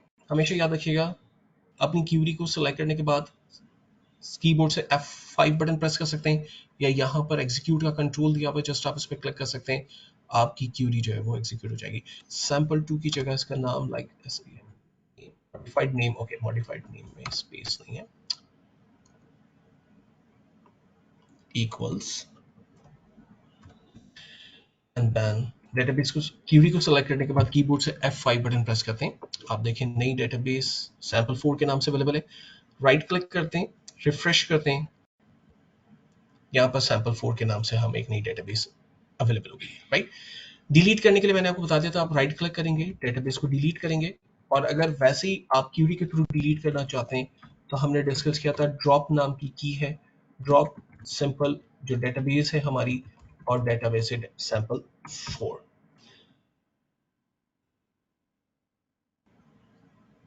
सेलेक्ट करते हैं इसे कीबोर्ड से, F5 बटन प्रेस करते हैं, डेटाबेस हमारी डिलीट हो गई लेकिन स्टिल नजर आ रही है। एक दफा राइट क्लिक करेंगे टेबल पर, डेटाबेस पे, and then refresh button press करेंगे। एग्जैक्टली आप देख सकते हैं सैंपल 4 डेटाबेस हमारी खत्म हो चुकी है। अच्छा, अगर मुझे एक नया टेबल जो ऑलरेडी मेरे पास क्रिएटेड है, फॉर एग्जांपल सैंपल 1 के नाम से, और मुझे इस डेटाबेस में टेबल क्रिएट करना है, तो ये कैसे पॉसिबल होगा? सो अगेन हम सैंपल डेटाबेस पर अब राइट क्लिक कर रहे हैं और यहां से न्यू टेबल पे हम क्लिक कर रहे हैं, राइट। सो हम जा रहे हैं table, right click, new, and then table. So table जब हम क्रिएट करने जाते हैं तो 3 इंपॉर्टेंट चीजें जिसे जानना फिलहाल जरूरी है, और नीचे हमारे पास कॉलम से रिलेटेड प्रॉपर्टीज उसके बारे में बात करते हैं। नंबर 1, इस कॉलम के नेम क्या होंगे। नंबर 2, उस कॉलम की डाटा टाइप क्या होगी, किस तरह का डाटा उस कॉलम के अंदर स्टोर होगा। आइदर वो कॉलम नल अलाउ है या नहीं, ये आपको बताना होगा। और अगर इस कॉलम की कोई स्पेसिफिकली प्रॉपर्टीज अगर आप सेट करना चाहें तो यस, आप वो चीजें सेट कर सकते हैं। तो एग्जांपल के तौर पर मुझे फर्स्ट जो टेबल क्रिएट करना है वो एम्प्लॉय से रिलेट है, और हम जब भी किसी एम्प्लॉय को अपनी कंपनी में रजिस्टर्ड करेंगे तो उसे यूनिक आईडी असाइन करेंगे। तो फर्स्ट कॉलम नेम मैंने दे दिया लाइक आईडी, और कह सकते हैं एम्प्लॉय आईडी। और ये एम्प्लॉय आईडी चूंकि न्यूमेरिकल वैल्यू से होल्ड करेगा अपने अंदर, तो इसकी डाटा टाइप को हम इंट कर देते हैं, इंटीजर। तो यहाँ पर अगर आप ड्रॉप डाउन पे क्लिक करेंगे तो डिफरेंट टाइप की डाटा टाइप्स आपको नजर आ रही है। इसमें से फिलहाल हमने सेलेक्ट किया है इंटीजर डाटा टाइप, और ये नॉट नल होगी, यानी ब्लैंक वैल्यू डेफिनेटली नहीं होगी। तो कोई भी एम्प्लॉय जब असाइन होगा तो उसकी ऑफ कोर्स कोई ना कोई डाटा टाइप होनी चाहिए, अदरवाइज अगर वो नल होगी तो ऑफ कोर्स वो बेहतर सिचुएशन क्रिएट नहीं हो सकती। Number 2 is employ name important है। सो हमने डिफाइन किया लाइक एम्प्लॉय नेम। हमेशा याद रखिएगा कि एसक्यूएल में जब आप किसी भी कॉलम को क्रिएट करेंगे तो उसकी स्पेलिंग्स में स्पेस आप यूज नहीं करेंगे, राइट। और अगर आपको यूज करना भी है स्पेस तो आप ऑफ कोर्स वहां अंडरस्कोर के साइन को यूज कर सकते हैं जो स्पेस का काम करेगी, अदरवाइज इसकी कोई हमें जरूरत नहीं रहती है। तो बेस्ट पार्ट है कि हम एम्प्लॉय नेम को एक्चुअल में यूज करें विदाउट स्पेस। इसकी डाटा टाइप को मैं कर देता हूँ लाइक nvar 50, और इसकी data type not null exactly हमने रखी हुई है। सिमिलरली नेक्स्ट हमारे पास डाटा टाइप, फॉर एग्जांपल मुझे ईमेल एड्रेस चाहिए, अगेन हमने nvar 50 रखा है। और अगर मुझे उन एम्प्लॉय के एड्रेसेस रिक्वायर्ड है तो ऑफ कोर्स इनकी डाटा टाइप को nvar 50, और इस तरह से आप जितने चाहे डाटा टाइप्स क्रिएट कर सकते हैं। मुझे एक एज नाम का कॉलम क्रिएट करना है। सो एक एज नाम का कॉलम क्रिएट करते हैं अगेन, जिसकी डाटा टाइप को इंटीजर रखते हैं, और इसमें एक रूल हम फ्यूचर में क्रिएट करेंगे कि यहाँ एज यूजर जो एंटर करेगा वो मिनिमम 18 और मैक्सिमम मान के चलें 60 तक इंसर्ट कर सकता है। यानी जब भी न्यू हायरिंग होगी एग्जैक्टली वो 18 से अबव, 18 या अबव होनी चाहिए और 60 से लेस देन होनी चाहिए। सो इसका एक रूल हम क्रिएट करने की कोशिश करेंगे। अच्छा, इस टेबल में चूंकि जेंडर का डाटा भी पॉपुलेट होगा तो हम जेंडर का एक सेपरेट टेबल बनाएंगे, यहाँ पर जेंडर की इंफॉर्मेशन नहीं रखेंगे। इसी तरह से डिपार्टमेंट का एक सेपरेट टेबल बनाएंगे। अगर ये एम्प्लॉय किसी हमारी डिफरेंट डिविजन्स हैं, सपोज करें ईस्ट वेस्ट और साउथ डिविजन्स में हम काम करते हैं, तो हम डिवीजन आईडी का एक कॉलम बना देंगे और उन टेबल्स को आपस में कनेक्ट करवा देंगे, राइट। ताकि फ्यूचर में अगर कंपनी एक रीजन से, एक आउटलेट से बिजनेस को रन स्टॉप कर देती है या एक डिपार्टमेंट अगर क्लोज हो जाता है, तो एग्जैक्टली हमारा जो आर्किटेक्चर है, टेबल है, उसमें कोई डिस्टर्बेंस नहीं होगी, बल्कि जो हमारे दूसरे टेबल्स हैं एग्जैक्टली हम उनमें बिट चेंजिंग करेंगे और उसका इम्पैक्ट यहाँ पर हमें नजर आएगा। तो सबसे पहले मुझे gender ID as a reference column create करना है जो कि फॉरेन की के तौर पर काम करेगा। एक जेंडर नाम का टेबल हम अभी बनाएंगे जिसमें हम आईडी नाम का कॉलम रखेंगे उसके साथ। तो फिलहाल मैंने इसे कर दिया जेंडर आईडी, और इसकी डाटा टाइप को इंटीजर हमने बना दिया है, राइट। तो नन ब्लैंक रखते हैं, और इसी तरह से डिपार्टमेंट आईडी और इसकी डाटा टाइप को भी हम इंटीजर रखते हैं। लास्ट CNIC का एक कॉलम बना देते हैं अगेन, जिसकी डाटा टाइप को nvar रख देते हैं। CNIC चूंकि न्यूमेरिकल वैल्यूज है, अगर हम उसे नंबर डाटा टाइप देंगे यानी इंट देंगे तो दे सकते हैं, लेकिन वो फिर कंसिडर होगी एज अ न्यूमेरिकल वैल्यूज, ठीक है, तो आप इस पर कोई फॉर्मूला भी अप्लाई कर सकते हैं। लेकिन अगर आप उसकी डाटा टाइप को nvar रख देते हैं तो बेनिफिट ये होगा कि वो as a text value consider होगी और फ्यूचर के अंदर किसी भी न्यूमेरिकल एक्टिविटी के लिए ऑफ कोर्स उस फील्ड का कोई इस्तेमाल नहीं रहेगा। तो ये बहुत ही सिंपल हो गया कि हमने तमाम डाटा टाइप्स क्रिएट कर दी और फील्ड्स हमने क्रिएट कर दी। अब यहाँ पर तीन इंपॉर्टेंट चीजें हम करने जा रहे हैं। नंबर वन, आईडी का कॉलम इस टेबल के अंदर as a primary field use होगा, जहां पर यूनिक वैल्यूज स्टोर होगी हर इंप्लॉय जब रजिस्टर्ड होगा। तो प्राइमरी की बनाने के लिए कॉलम पर राइट क्लिक करते हैं और सिंपल ऑप्शन यूज करते हैं सेट अप प्राइमरी की, और ये कॉलम आप देख सकते हैं कि इस पे की का सिंबल हमारे पास मौजूद है, इट मींस कि ये प्राइमरी की है।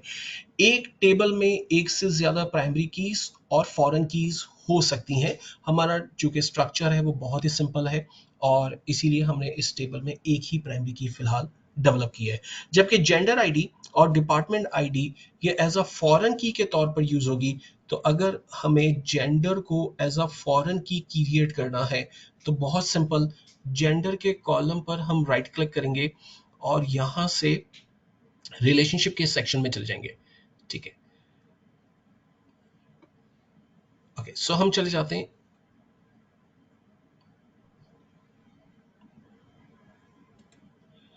रिलेशनशिप में और हमने ऐड के बटन पर क्लिक किया हुआ है और यहां से चूंकि हम इस टेबल को एज अ फॉरेन की कंसिडर करने जा रहे हैं जो कि जेंडर के टेबल की प्राइमरी फील्ड के साथ कनेक्ट होगा। अब अनफॉर्चुनेटली जेंडर का कॉलम चूंकि हमने टेबल चूंकि हमने बनाया नहीं है, तो मैं अगर सिस्टम को कह दूं कि भाई ये फॉरेन की है और जेंडर के कॉलम में जो टेबल में जो आईडी का कॉलम होगा वैसे प्राइमरी की होगा, तो वो फिलहाल नहीं हो पाएगा क्योंकि वो टेबल ही एग्जिस्ट नहीं करता। तो इसी सिचुएशन को फिलहाल हम क्लोज करते हैं और इस टेबल को हम क्लोज करते हैं टीबीएल एम्प्लॉय के नाम से। बाहर जाते हैं, दो नए टेबल्स हम क्रिएट करते हैं। उन टेबल्स में एक टेबल हम क्रिएट कर देंगे लाइक जेंडर का और एक टेबल क्रिएट कर देंगे लाइक डिपार्टमेंट का, एंड देन वापस आएंगे इस टेबल में एंड देन कुछ एक्टिविटीज परफॉर्म करेंगे। सो फिलहाल मैं इस टेबल को क्लोज कर रहा हूँ। फाइल इस टेबल को सेव करते हैं, नाम देते हैं like TBL employee and then okay. और हमारे पास अगर मैं अपनी डेटाबेस पर राइट क्लिक करूं, रिफ्रेश बटन प्रेस करूं, टेबल के सेक्शन को एक्सपैंड करते हैं, सो यहाँ हमारा टीबीएल एम्प्लॉय टेबल मौजूद है। अगर टीबीएल एम्प्लॉय टेबल को एक्सपैंड करते हैं और अगर कॉलम्स को चेक करते हैं तो तमाम कॉलम्स यहाँ पर मौजूद है जिसमें से पहली आईडी की field as a primary field है, प्राइमरी की मौजूद है। अगर हम कीज को देखते हैं तो हमारे पास एक ही की इस वक्त प्राइमरी की के तौर पर मौजूद है। फॉरेन की हमने बनाने की कोशिश की थी एम्प्लॉय टेबल के अंदर लेकिन वो सक्सेसफुली कंप्लीट नहीं की है। लेकिन फॉरेन की के एक आईडी जो जेंडर आईडी था वो एक्चुअल में डेवलपमेंट होना शुरू हो गया। इसी तरह से कंस्ट्रेंट अभी हमने बनाया नहीं है, एज के ऊपर हम वर्किंग करेंगे। कंस्ट्रेंट कहते हैं कि जहां पर आप अपने रूल्स सॉर्ट ऑफ क्रिएट करते हैं, जैसे मैंने बात की थी कि age is greater than equals to 18 होनी चाहिए, लेस देन इक्वल्स टू 60 होनी चाहिए। तो वो सॉर्ट ऑफ हमारा एक रूल होगा जो कि कंस्ट्रेंट के सेक्शन में हमें नजर आएगा और ये तमाम चीजें एक्चुअल में हम कॉलम के थ्रू भी रिव्यू कर सकते हैं। अच्छा, अगर इस डाटा के आर्किटेक्चर को देखना है, इस टेबल के आर्किटेक्चर को देखना है, तो आप राइट क्लिक करते हैं और फॉर एग्जांपल डिजाइन के सेक्शन पे क्लिक करते हैं तो आप दोबारा से सॉर्ट ऑफ उसी विंडो में मूव ऑन होते हैं जहां पर आपके तमाम कॉलम नेम्स आपको नजर आ रहे हैं, उनकी डाटा टाइप और जो भी अगर आप यहाँ नए कॉलम क्रिएट करना चाहें या रूल्स क्रिएट करना चाहें तो ऑफ कोर्स आप वो तमाम चीजें कर सकते हैं। और अगर आप इन कॉलम्स के अंदर कोई डाटा एंटर करना चाहते हैं तो edit top 200 records sort of यहाँ पर एक प्री बिल्ड इन्फॉर्मेशन है, जस्ट उस पर क्लिक करते हैं तो आप देख सकते हैं कि एक सॉर्ट ऑफ टॉप पर आपके पास डाटा एंट्री करने के लिए सेक्शन अवेलेबल है। जैसे एक्सेल में आप रॉस एंड कॉलम के कॉन्सेप्ट्स होते हैं तो हेडर आपके ऊपर नजर आ रहे हैं एंड देन इन सेल्स में जिस तरह की डाटा टाइप आपने डिफाइन की है वहां पर आप डाटा को स्टोर भी कर सकते हैं, ठीक है। और अगर आप इनके साथ साथ डाटा की डाटा को व्यू भी करना चाहते हैं, सेलेक्ट टॉप 1000 रिकॉर्ड्स करते हैं, आप सिर्फ डाटा का व्यू देखना चाहते हैं कि इस टेबल के अंदर रिकॉर्ड कौन से है, तो चूंकि ये टेबल इसमें बिल्कुल नल है, फ्रेश क्रिएट किया गया है, इसमें कोई इन्फॉर्मेशन नहीं है, तो आप देख सकते हैं कि ये क्यूरी खुद से उसने एग्जीक्यूट कर लिया और उसमें अगर इन टेबल में कोई रिकॉर्ड्स होते तो ऑफ कोर्स वो भी हमें नजर आते हैं। तो हम थोड़ी देर में अभी आएंगे दोबारा से और डाटा को रिव्यू करने की कोशिश करेंगे। तो फिलहाल हमारा एजेंडा ये है कि हमें जेंडर और डिपार्टमेंट का टेबल क्रिएट करना है। अच्छा, ये दोनों टेबल्स मैं क्रिएट कर रहा हूँ क्यूरी की हेल्प से। तो आपको याद होगा हमने सीखा था क्रिएट की कमांड को जो कि डेटाबेस क्रिएट करने में, टेबल क्रिएट करने में हमारी हेल्प करता है। सो मैंने टाइप किया लाइक क्रिएट करें टेबल को और टेबल नेम है लाइक टीबीएल जेंडर, राइट। और इस टेबल में कौन कौन सी एक्चुअल में फील्ड्स होंगी और उनकी डाटा टाइप क्या होगी तो वो एग्जैक्टली मुझे बताना है। तो मैंने इसे बताया कि देखें आईडी नाम की एक फील्ड बना दें जिसकी डाटा टाइप इंट होनी चाहिए, लाइक इंटीजर होनी चाहिए, ठीक है, और ये नॉट नल होगी, यानी ये एम्प्टी नहीं होगी वैल्यू, ठीक है, इसमें कोई भी एम्प्टी वैल्यू इंसर्ट नहीं हो सकती है, और ये फील्ड एज अ प्राइमरी की के तौर पर वर्क करेगी। तो ये मेरी पहली जो फील्ड है उस टीबीएल जेंडर के अंदर वो सक्सेसफुली मैं क्रिएट करने की इंस्ट्रक्शंस दे चुका हूँ। सेकंड मैंने कहा कि आप जेंडर नाम का कॉलम क्रिएट करेंगे जिसकी डेटा टाइप nvar50 होगी, और ये डेटा भी नॉट नल होगा। सॉर्ट ऑफ दो हमने क्यूरीज यहाँ पर फील्ड्स जो है वो हमने डिफाइन कर दी। फाइनली सेलेक्ट ऑल करते हैं एंड देन क्यूरी को एग्जीक्यूट कर लें। जैसे मैंने कहा था कि F5 बटन प्रेस करें और ये टेबल हमारा सक्सेसफुली कंप्लीट या क्रिएट हो गया। अगर इस टेबल को आप देखना चाहें तो सैंपल डेटाबेस पर राइट क्लिक करें एंड देन रिफ्रेश बटन पे प्रेस करें। आप देखें आपका सेकंड टेबल के सेक्शन को एक्सपैंड करते हैं। थोड़ा स्लो रिस्पॉन्स है मेरे पास पहले भी, राइट। सो ये जेंडर टेबल हमारे पास यहाँ पर अवेलेबल हो गया। अगर इस जेंडर टेबल को हम देखना चाहें सो मैं राइट क्लिक कर रहा हूँ, डिजाइन के टेबल पे क्लिक कर रहा हूँ और हम चेक करते हैं कि जैसे प्राइमरी फील्ड मौजूद है, आईडी है, डाटा टाइप इंटीजर है, नॉट नल है। सेकंड फील्ड जेंडर के तौर पर इससे बना दी है जिसमें nvar4 इसकी डाटा टाइप है और ये नॉट नल है, राइट। अब सिमिलरली मुझे थर्ड टेबल क्रिएट करना है। अच्छा, एक चीज और ध्यान में रखिएगा कि जो भी एक्टिविटी हम कर रहे हैं, हमारा जो टेबल डेटाबेस है वो सैंपल 1 है, ठीक है। अगर आपका सिलेक्शन गलत है, जैसे यहाँ टॉप पर आप ड्रॉप डाउन पे देख सकते हैं, यहाँ पर आपके तमाम डेटाबेसेस आपको नजर आ रहे हैं, adventure works, join, master, million records. कुछ इसके डिफॉल्ट डेटाबेसेस है लाइक मॉडल, एमएसडीबी, नॉटविंथ हमारी अपनी है, सेल्स डेटाबेस, सैंपल और टाइमडीबी इसकी डिफॉल्ट है। तो इन डेटाबेसेस में कहीं आपसे गलती से टेबल ना क्रिएट हो जाए। तो होना ये चाहिए कि अगर आपने एडवेंचर वर्क्स को सेलेक्ट किया फॉर एग्जांपल और ये क्यूरी मैंने यहाँ पर टाइप कर दी, तो एग्जैक्टली ये एक टेबल एडवेंचर वर्क्स के अंदर मुझे नजर आना शुरू हो जाएगा। सो अगर मैं एडवेंचर वर्क्स पे चला जाऊं और यहाँ पर टेबल्स के अंदर चला जाऊं तो टीबीएल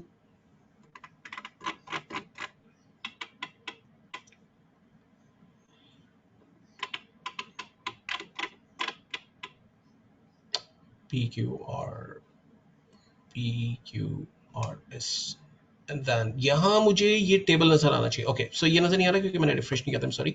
सो मैं राइट क्लिक कर लेता हूँ, देन रिफ्रेश प्रेस कर लेता हूँ और अब हम इसे चेक करते हैं। तो TBL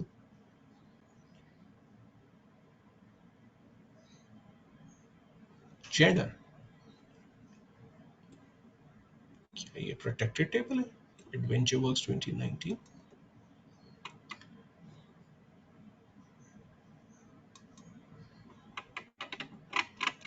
ओके। सो ये टेबल इसमें हमारा कहीं होना चाहिए, नजर नहीं आ रहा लेकिन।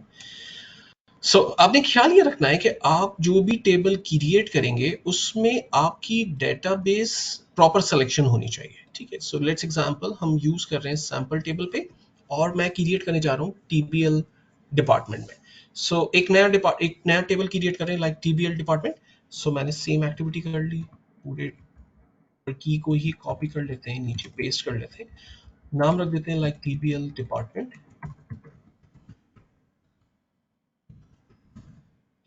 एंड फर्स्ट हमारी फील्ड है लाइक आईडी, अगेन जो कि प्राइमरी फील्ड है, नॉट नल है। सेकंड फील्ड हम बना देते हैं लाइक डिपार्टमेंट नेम जो कि nvar4 है, अगेन नॉट नल होगी। थर्ड फील्ड हम क्रिएट कर लेते हैं कॉमा और हमने कहा थर्ड फील्ड है हमारे पास डिपार्टमेंट मैनेजर और जो जिसकी data type exactly not null है। एंड देन सेलेक्ट करते हैं एंड कीबोर्ड से F5 बटन प्रेस करते हैं। डेटाबेस सक्सेसफुली क्रिएट हो गई। सैंपल 1 पे राइट क्लिक कर रहे हैं, रिफ्रेश बटन पे क्लिक कर रहे हैं और हमारे पास इस टेबल की स्क्रीन पर टीबीएल डिपार्टमेंट मौजूद है, राइट। अच्छा, टीबीएल डिपार्टमेंट टेबल में अज्यूम करें कि मुझे किसी भी टेबल को अगर अल्टर करना है एम्प्लॉय के टेबल में, डिपार्टमेंट, इस एम्प्लॉय के टेबल में अज्यूम करते हैं कि मुझे यहाँ पर डिवीजन नाम का एक कॉलम और क्रिएट करना है जो कि मैं क्रिएट करना भूल गया हूँ, ठीक। तो आसान तरीका हमने सीखा था कि आप अल्टर की कमांड को यूज कर सकते हैं। सो हम अल्टर करें टेबल, टेबल है हमारा TBL एम्प्लॉय, और इस टेबल में हमें करना क्या है, एक नई फील्ड ऐड करनी है। सो हमने कहा ऐड करें आप डिविजन नाम की फील्ड को, जो कि n बार 4 होगी और इट्स नॉट नल होगी। सेलेक्ट ऑल करते हैं, कीबोर्ड से F5 बटन प्रेस करते हैं, अपने टेबल पर right click and refresh button पे प्रेस करते हैं, और उसके बाद एम्प्लॉय टेबल को चेक करते हैं। कॉलम्स में हमारे पास डिवीजन नाम का एक नया कॉलम क्रिएट हो गया। तो इस तरह से आप of course new columns create भी कर सकते हैं। सो अब हम बात कर रहे थे कि चूंकि हमें एम्प्लॉय टेबल में जेंडर आईडी और डिपार्टमेंट आईडी को एज अ फॉरेन की क्रिएट करना है, सो हम एम्प्लॉय टेबल पर राइट क्लिक कर रहे हैं, डिजाइन के सेक्शन में चले जाते हैं, और मैंने यहां पर अब की बार जेंडर आईडी के कॉलम पर राइट क्लिक करके रिलेशनशिप्स के सेक्शंस में जाकर इस रिलेशनशिप में से बताया कि जो कॉलम हम स्पेसिफाई करना चाहते हैं इसमें, वो प्राइमरी कॉलम हमारा जेंडर है, जिसकी फील्ड आईडी है, और फॉरेन की टेबल हमारा एम्प्लॉय आईडी है, लेकिन उसमें कॉलम जेंडर आईडी है, और इसे फॉरेन की टीबीएल एम्प्लॉय और नाम दे देते हैं लाइक जेंडर। ये जस्ट फॉर, ये जरूरी नहीं है नाम रीनेम करना, लेकिन हम इसको थोड़ा सा प्रोफेशनल नेम दे रहे हैं, that's it, and then simple okay, and then simple okay. So अब हमारे पास gender column as a foreign key हमारे जेंडर के टेबल के साथ कनेक्ट हो गई है। अगर मैं अब अपने टेबल पर राइट क्लिक कर रहा हूं and then refresh, so employ table में कीज में अगर अब हम देखें तो यहाँ पर जेंडर नाम का एक एडिशनल कॉलम हमें नजर आ रहा है, जो कि एज अ फॉरेन की है। सेम डिपार्टमेंट के साथ करते हैं right click, relationship, and then relationship में हम एक और रिलेशनशिप बिल्ड कर रहे हैं, जिस पे एग्जैक्टली एलिप्स बटन पे क्लिक करने के बाद हम बताते हैं कि प्राइमरी टेबल हमारा एज अ डिपार्टमेंट टेबल है, जिसमें field as a department ID है, and then foreign key table हमारा एम्प्लॉय टेबल है, लेकिन इसमें डिपार्टमेंट आईडी नाम की एज अ फॉरेन की है, और इसे नाम देते हैं like TBL department, and then simple okay. So हमारी एक सेकंड फॉरेन की भी क्रिएट हो गई है। फाइनली हम राइट क्लिक कर रहे हैं, then again once more time refresh button press कर रहे हैं, और अपने टेबल्स में अगर तमाम कीज को या कॉलम्स को एक्सपैंड करते हैं, सो फर्दर हम बेहतर तौर पर देख सकते हैं कि कौन सी प्राइमरी कीज और फॉरेन कीज हमारे पास मौजूद है। तो एग्जैक्टली ये हमारी प्राइमरी की है, और अगर मैं इसी जेंडर के सेक्शन में कीज के सेक्शंस को देखने की कोशिश कर रहा हूँ, तो ये हमारे पास एक फॉरेन की सॉर्ट ऑफ मौजूद है, जहां पर हम जेंडर और डिपार्टमेंट को यूज कर सकते हैं। अब अगर इसमें डाटा इंसर्ट करना है तो वो हम कैसे इंसर्ट करेंगे, इसके ऊपर हम एक और बात करने की कोशिश करते हैं। अच्छा, जब ये जो डिपार्टमेंट की हमने इस वक्त क्रिएट किया था फॉरेन की, अगर ये हमें मान के चलें कि एसक्यूएल क्यूरी के जरिए ये काम करना हो, तो ये कैसे हो सकेगा, ठीक है। और इवन मैंने जो क्रिएट कर दिया, अगर उसे डिलीट करना है तो वो कैसे करेंगे, तो राइट क्लिक करते हैं, फॉर एग्जांपल देन रिलेशनशिप्स में चले जाते हैं, और यहाँ पर हमने डिपार्टमेंट की क्रिएट की थी, फॉर एग्जांपल इसे डिलीट कर देते हैं, एंड देन सिंपल ओके करते हैं, क्लोज करते हैं सेव करने के बाद, और अपने टेबल को रिफ्रेश करते हैं, राइट, अपने टेबल को रिफ्रेश करते हैं, एंड देन टेबल को एक्सपैंड करते हैं। एम्प्लॉय टेबल में कीज के सेक्शंस में हम जाकर देखते हैं, यहाँ पर हमारे पास जेंडर नाम की इस वक्त एक ही की मौजूद है, जो डिपार्टमेंट की है वो हमने रिमूव कर दिया। अब हम एक डिपार्टमेंट की अगर लेट्स एग्जांपल क्रिएट करना चाहें with the help of query, तो अगेन कॉन्सेप्ट वही है कि हमें अल्टर के जरिए काम करना होगा, बिकॉज के हम एटीबीएल एम्प्लॉय के टेबल में अल्टरेशन करना चाहते हैं, एक कंस्ट्रेंट क्रिएट करना चाहते हैं। तो मैंने कहा अल्टर करें टेबल टीबीएल एम्प्लॉय को, और उसमें ऐड कंस्ट्रेंट, ठीक है, टेबल एम्प्लॉय के अंदर डिपार्टमेंट आईडी को एज अ फॉरेन की बना दी। ये इसका एक कीवर्ड सॉर्ट ऑफ मैंने टाइप किया है, ठीक है। इसका नाम होगा, जब ये नजर आएगी, जैसे यहाँ पर हमें नजर आ रही है इसमें फॉरेन की टीबीएल एम्प्लॉय जेंडर, तो इसी तरह से मैं नाम दिया TBL employee department ID as a foreign, ठीक है। तो ये इसका एक नाम आप कुछ भी दे सकते हैं। अब फॉरेन की कौन कौन सी है, तो हमने कहा फॉरेन की है डिपार्टमेंट आईडी,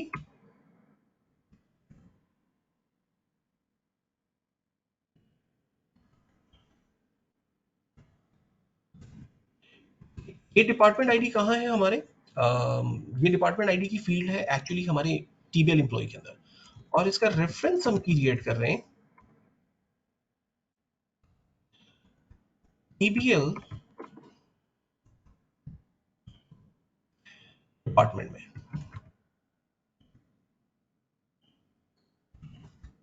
और वहां पर फील्ड है हमारी आईडी की, एंड देन इसे सेलेक्ट करते हैं DEP department ID, right, and then department ID हमारी फील्ड का नाम टीबीएल एम्प्लॉय में जो कॉलम्स हैं उसका नाम है, यस, डिपार्टमेंट आईडी है। इन्हें सेलेक्ट कर लेते हैं, कीबोर्ड से F5 बटन प्रेस करते हैं, सिंटैक्स एरर, फॉरेन की स्पेलिंग फॉर,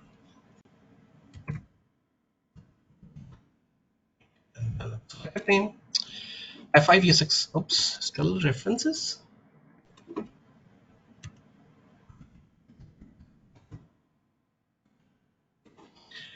F5, तो ये सक्सेसफुली हमारी फॉरेन की भी क्रिएट हो गई। अगर मैं अपने टेबल पे राइट क्लिक कर रहा हूँ एंड देन रिफ्रेश कर रहा हूँ इसे, अपने टेबल को एक्सपैंड करते हैं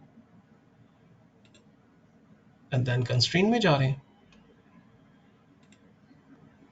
सो हमारे पास डिपार्टमेंट नाम की एक फील्ड यहाँ पर और अवेलेबल हो गई है जो कि एज अ फॉरेन की के तौर पर मौजूद है, राइट। और अगर इसे डिलीट करना है, लाइक जो फॉरेन की अभी हमने क्रिएट की है, तो हमने सीखा था कि ऑफ कोर्स हम ड्रॉप का कंस्ट्रेंट यूज करेंगे, लेकिन हम चाहते क्या है कि अब हमें टेबल ड्रॉप नहीं करना है, डेटाबेस ड्रॉप नहीं करनी, बल्कि एक जो कंस्ट्रेंट है वो ड्रॉप करना है। तो अगेन हम अल्टर करेंगे अपने टेबल को, alter table TBL employee drop constraint, और टीबीएल जो भी इसका एग्जैक्टली नेम है हम वो टाइप कर देंगे, टीबीएल एम्प्लॉय में से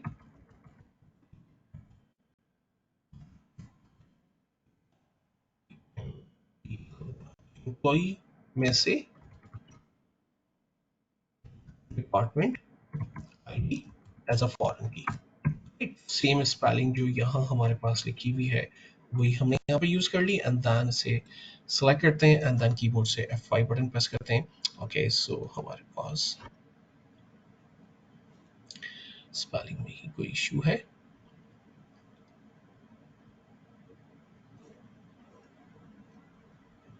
सो अगर मैं इस पे right click and then refresh करते हैं एक दफा, टेबल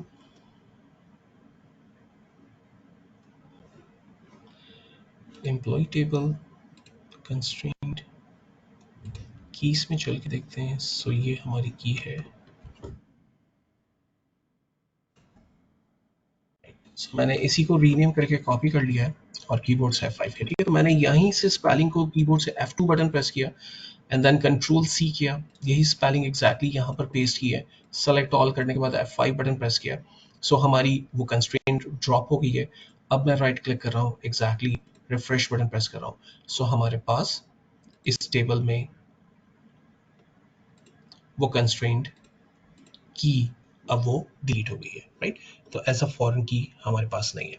तो क्रिएट करने के सिंपल हमने 2-3 मेथड देखे कि आप अपने टेबल में ऐसा फॉरेन की कैसे क्रिएट कर सकते हैं। अच्छा, मैं क्विकली ग्राफिकली कंस्ट्रेंट क्रिएट कर लेता हूँ। सो राइट क्लिक एम्प्लॉय टेबल में एंड देन डिजाइन के सेक्शन में चले जाते हैं। हमारे पास एज ऑलरेडी क्रिएटेड था, sorry gender ID already created था, डिपार्टमेंट आईडी पे चले जाते हैं, रिलेशनशिप में चले जाते हैं, ऐड के बटन पे क्लिक करते हैं, और हमने इसे कहा कि आप डिपार्टमेंट के टेबल से आईडी के कॉलम को कनेक्ट कर दें एम्प्लॉय टेबल में डिपार्टमेंट आईडी के साथ, एंड देन सिंपल ओके करते हैं और इसे एक नाम देते हैं like TBL department, and then finally okay, और इसे क्लोज कर देते हैं सेव करने के बाद। और अगर आप इसे रिफ्रेश करेंगे तो ऑफ कोर्स ये कंस्ट्रेंट हमें यहाँ पर नजर आना शुरू हो जाएगा, ठीक है। So this is another way कि आप अपने टेबल को जो है वो कैसे, राइट। सो ये कंस्ट्रेंट हमारे पास अवेलेबल है। नाउ द नेक्स्ट इज, अगर एज के सेक्शन में फॉर एग्जांपल मुझे एज जो है वो greater than 80 and less then 60 चाहिए, तो हम कैसे उसको क्रिएट कर सकते हैं?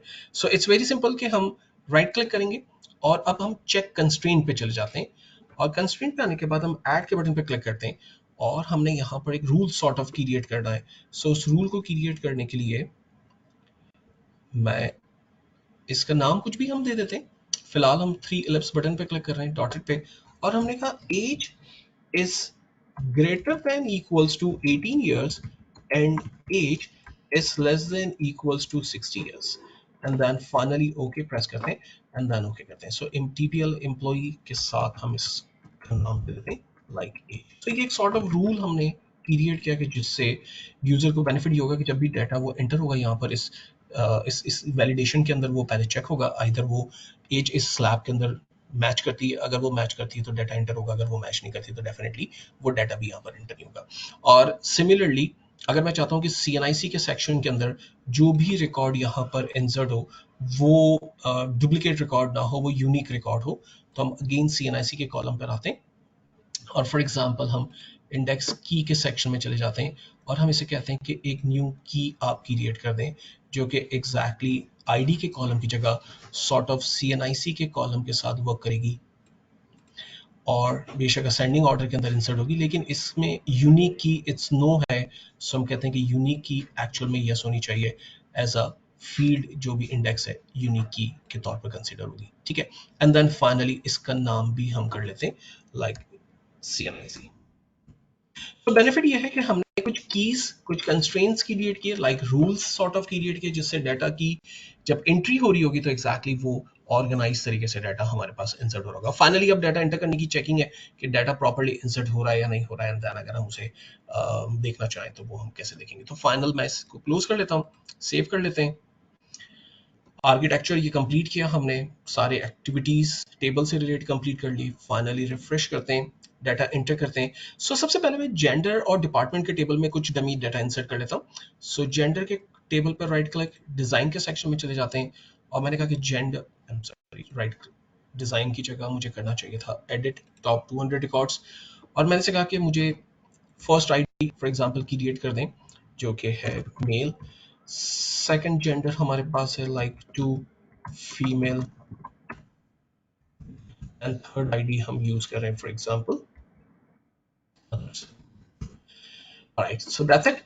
एंड देन फाइनली क्लोज करते हैं, अपने डाटा को सेव करते हैं। फाइनली अगर राइट क्लिक करेंगे आप, सेलेक्ट टॉप 1000 रिकॉर्ड्स पे आप क्लिक करते हैं, सो डेटाबेस में जितने भी रिकॉर्ड्स आपके मौजूद हैं वो आपके पास अपीयर होना शुरू हो गए, और हमने इस जेंडर की डाटा टाइप को ऐसा प्राइमरी की तौर पर भी बना के रखा हुआ। राइट, सेम एक्टिविटी हम डिपार्टमेंट के टेबल के साथ कर लेते हैं। Right click, edit top 100 records, और हमने कहा कि first department ID for example हम दे देते हैं लाइक फाइनेंस, और फाइनेंस के साहब हैं फॉर एग्जांपल फहद साहब। सेकंड आईडी हम क्रिएट कर लें फॉर एग्जांपल HR, और फॉर एग्जांपल जारा इनकी हेड है। थर्ड है लेट्स एग्जांपल सेल्स, और इनके साहब हेड है। सो हमने ये 3 सिंपल डिपार्टमेंट्स यहाँ पर टाइप कर दिया। देन फाइनली क्लोज करते हैं और लास्ट अब आते हैं एम्प्लॉय टेबल पर, एंड देन एडिट 200 रिकॉर्ड्स पर हम क्लिक कर रहे हैं। अब यहाँ पर डाटा एंटर करना है। सो फर्स्ट एम्प्लॉय लाइक 1 हमने टाइप किया, employ name let's example Fahad, email Irfan, email address is irfan@hotmail.com, address Karachi, age let's example अगर मैं एज रॉन्ग एंटर करने की कोशिश करता हूँ, फॉर एग्जांपल हमने एक कंस्ट्रेंट सेट किया था कि age is greater than equals to 18 and less than equals to 60 होनी चाहिए, और लेट्स एग्जांपल अगर मैं 5 इयर्स यहाँ पर टाइप करने की कोशिश करता हूँ एंड देन आगे मूव ऑन हो रहा हूँ, तो फिलहाल तो ये मूव ऑन होने की कोशिश मतलब मुझे अलाउ कर रहा है, लेकिन आप देखिएगा कि अगर ये रूल वैलिडेट है तो जब हम इससे बाहर आएंगे तो ये हमें एक्सेप्ट करने देगा, यानी रॉ जब कंप्लीट करेंगे तो एग्जैक्टली वो हमें एक्सेप्ट करने दे रहा है, नहीं दे रहा।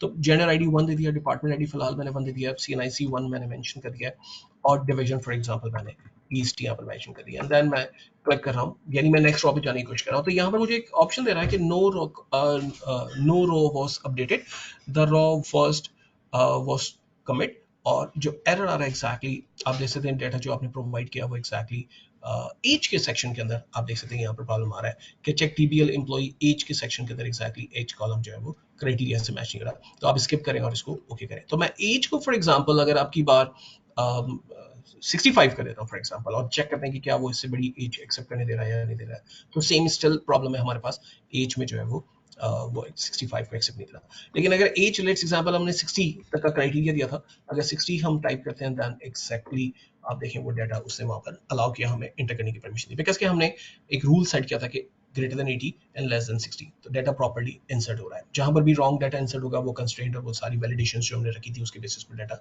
चेक हो रहा है। अब ये जो एम्प्लॉय जेंडर आईडी है, वन इक्वल्स टू मेल को रिप्रेजेंट कर रहा है, आपको पता है वहां पर हमने डिफाइन किया। Department ID one, it means कि फाइनेंस को ये रिप्रेजेंट कर रहा है। और सीएनआईसी को हम देख लेते हैं कि हमने डुप्लीकेट रिकॉर्ड को जो है वो यहाँ पर यूनिक रिकॉर्ड मांगा था कि अगर एक एम्प्लॉय दोबारा से रजिस्टर्ड होता है और उसका सीएनआईसी सेम है तो सिस्टम उसे एक्सेप्ट करेगा या नहीं करेगा। तो अगर मैं एम्प्लॉय आईडी 2 एक और साहब को असाइन कर देता हूँ और फॉर एग्जांपल उनका नाम है लेट्स एग्जांपल ज़ारा, और उनका हम आईडी दे देते हैं लाइक zara@hotmail.com, और उनके एड्रेस है लेट्स एग्जांपल लाहौर, और उनकी एज है for example 25, gender ID 2 of course हो गया है, और डिपार्टमेंट आईडी हम उन्हें 2 दे देते हैं, और सीएनआईसी इनका नंबर सेम ही दे देते हैं, उनका रीजन दे देते हैं फॉर एग्जांपल सेंट्रल।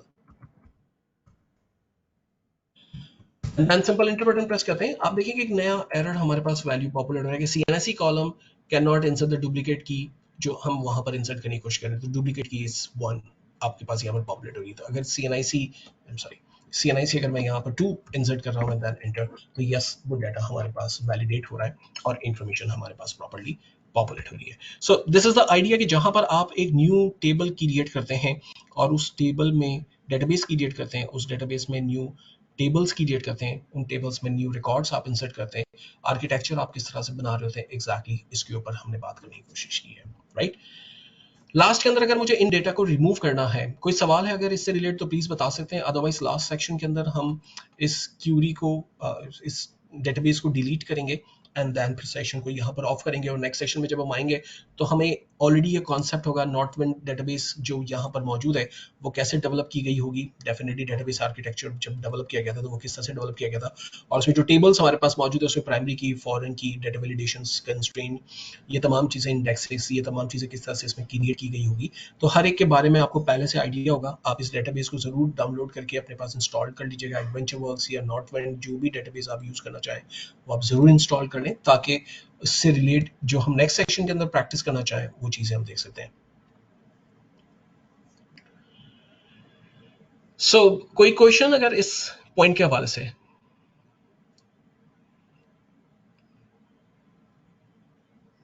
अच्छा, इस सेशन में चूंकि अभी मैं मैसेजेस देख रहा हूँ, इस बिटवीन जितनी भी चीज़ें डिस्कस हुई थी वो सारी चीज़ें, चूंकि जब आप अगर बीच में कोई क्वेश्चन ड्रॉप करते हैं तो मैं वो नहीं देख पा रहा था, चैट विंडो उस वक्त क्लोज होती है मेरी, अभी मैं देख पा रहा हूँ।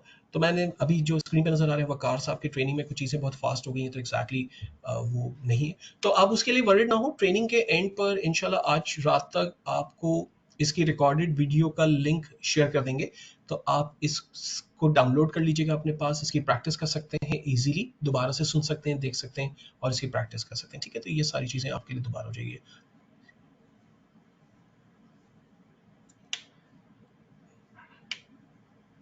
अच्छा, बिल्कुल इसी तरह शाहज़ेब यही पॉइंट होगा कि अगर सीएनआईसी के जो कैरेक्टर्स हैं पाकिस्तान के रूल के हिसाब से वो 13 डिजिट्स हैं, अगर कोई शख्स वहाँ पर 11 डिजिट्स एंटर कर रहा है तो आप उसकी लेंथ को एग्जैक्टली मेंशन करते हैं कि इट्स इक्वल्स टू 13 डिजिट्स होने चाहिए।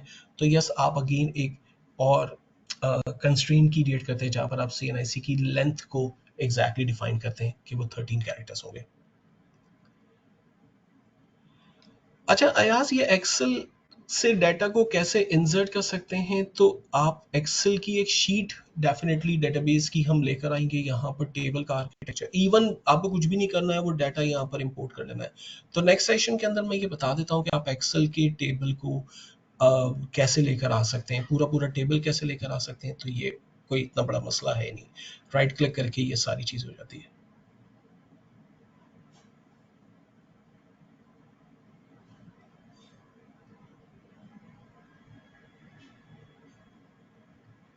देखिए, सीएनआईसी के कॉलम की जो मास्किंग है या उसकी जो फॉर्मेटिंग जिसको हम कह सकते हैं, जिसको आप टेक्निकली मास्किंग कह रहे हैं, ये डेफिनेटली आप डिफाइन करेंगे कि ये विद स्पेस एक्सेप्ट होगा या विदाउट स्पेस एक्सेप्ट होगा, या डैश के साथ एक्सेप्ट होगा या अंडरस्कोर के साथ एक्सेप्ट होगा, ठीक है। तो ये सिस्टम को आप जो एजुकेट करेंगे वो ही डेफिनेटली आपके पास आउटपुट आएगा। हमारी जो ट्रेनिंग का जो मेन कंटेंट है वो डाटा एनालिसिस है, ना कि डेटाबेस डिजाइनिंग है।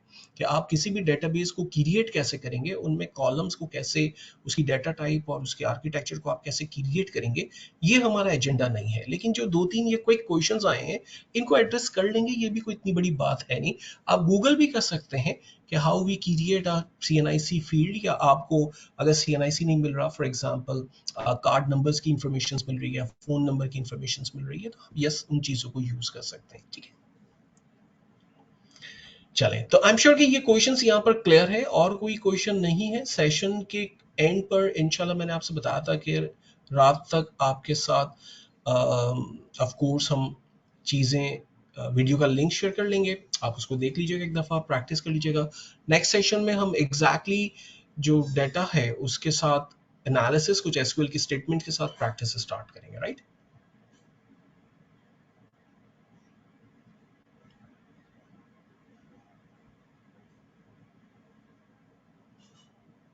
Alright, great, thank you, take care, अल्लाह हाफिज़।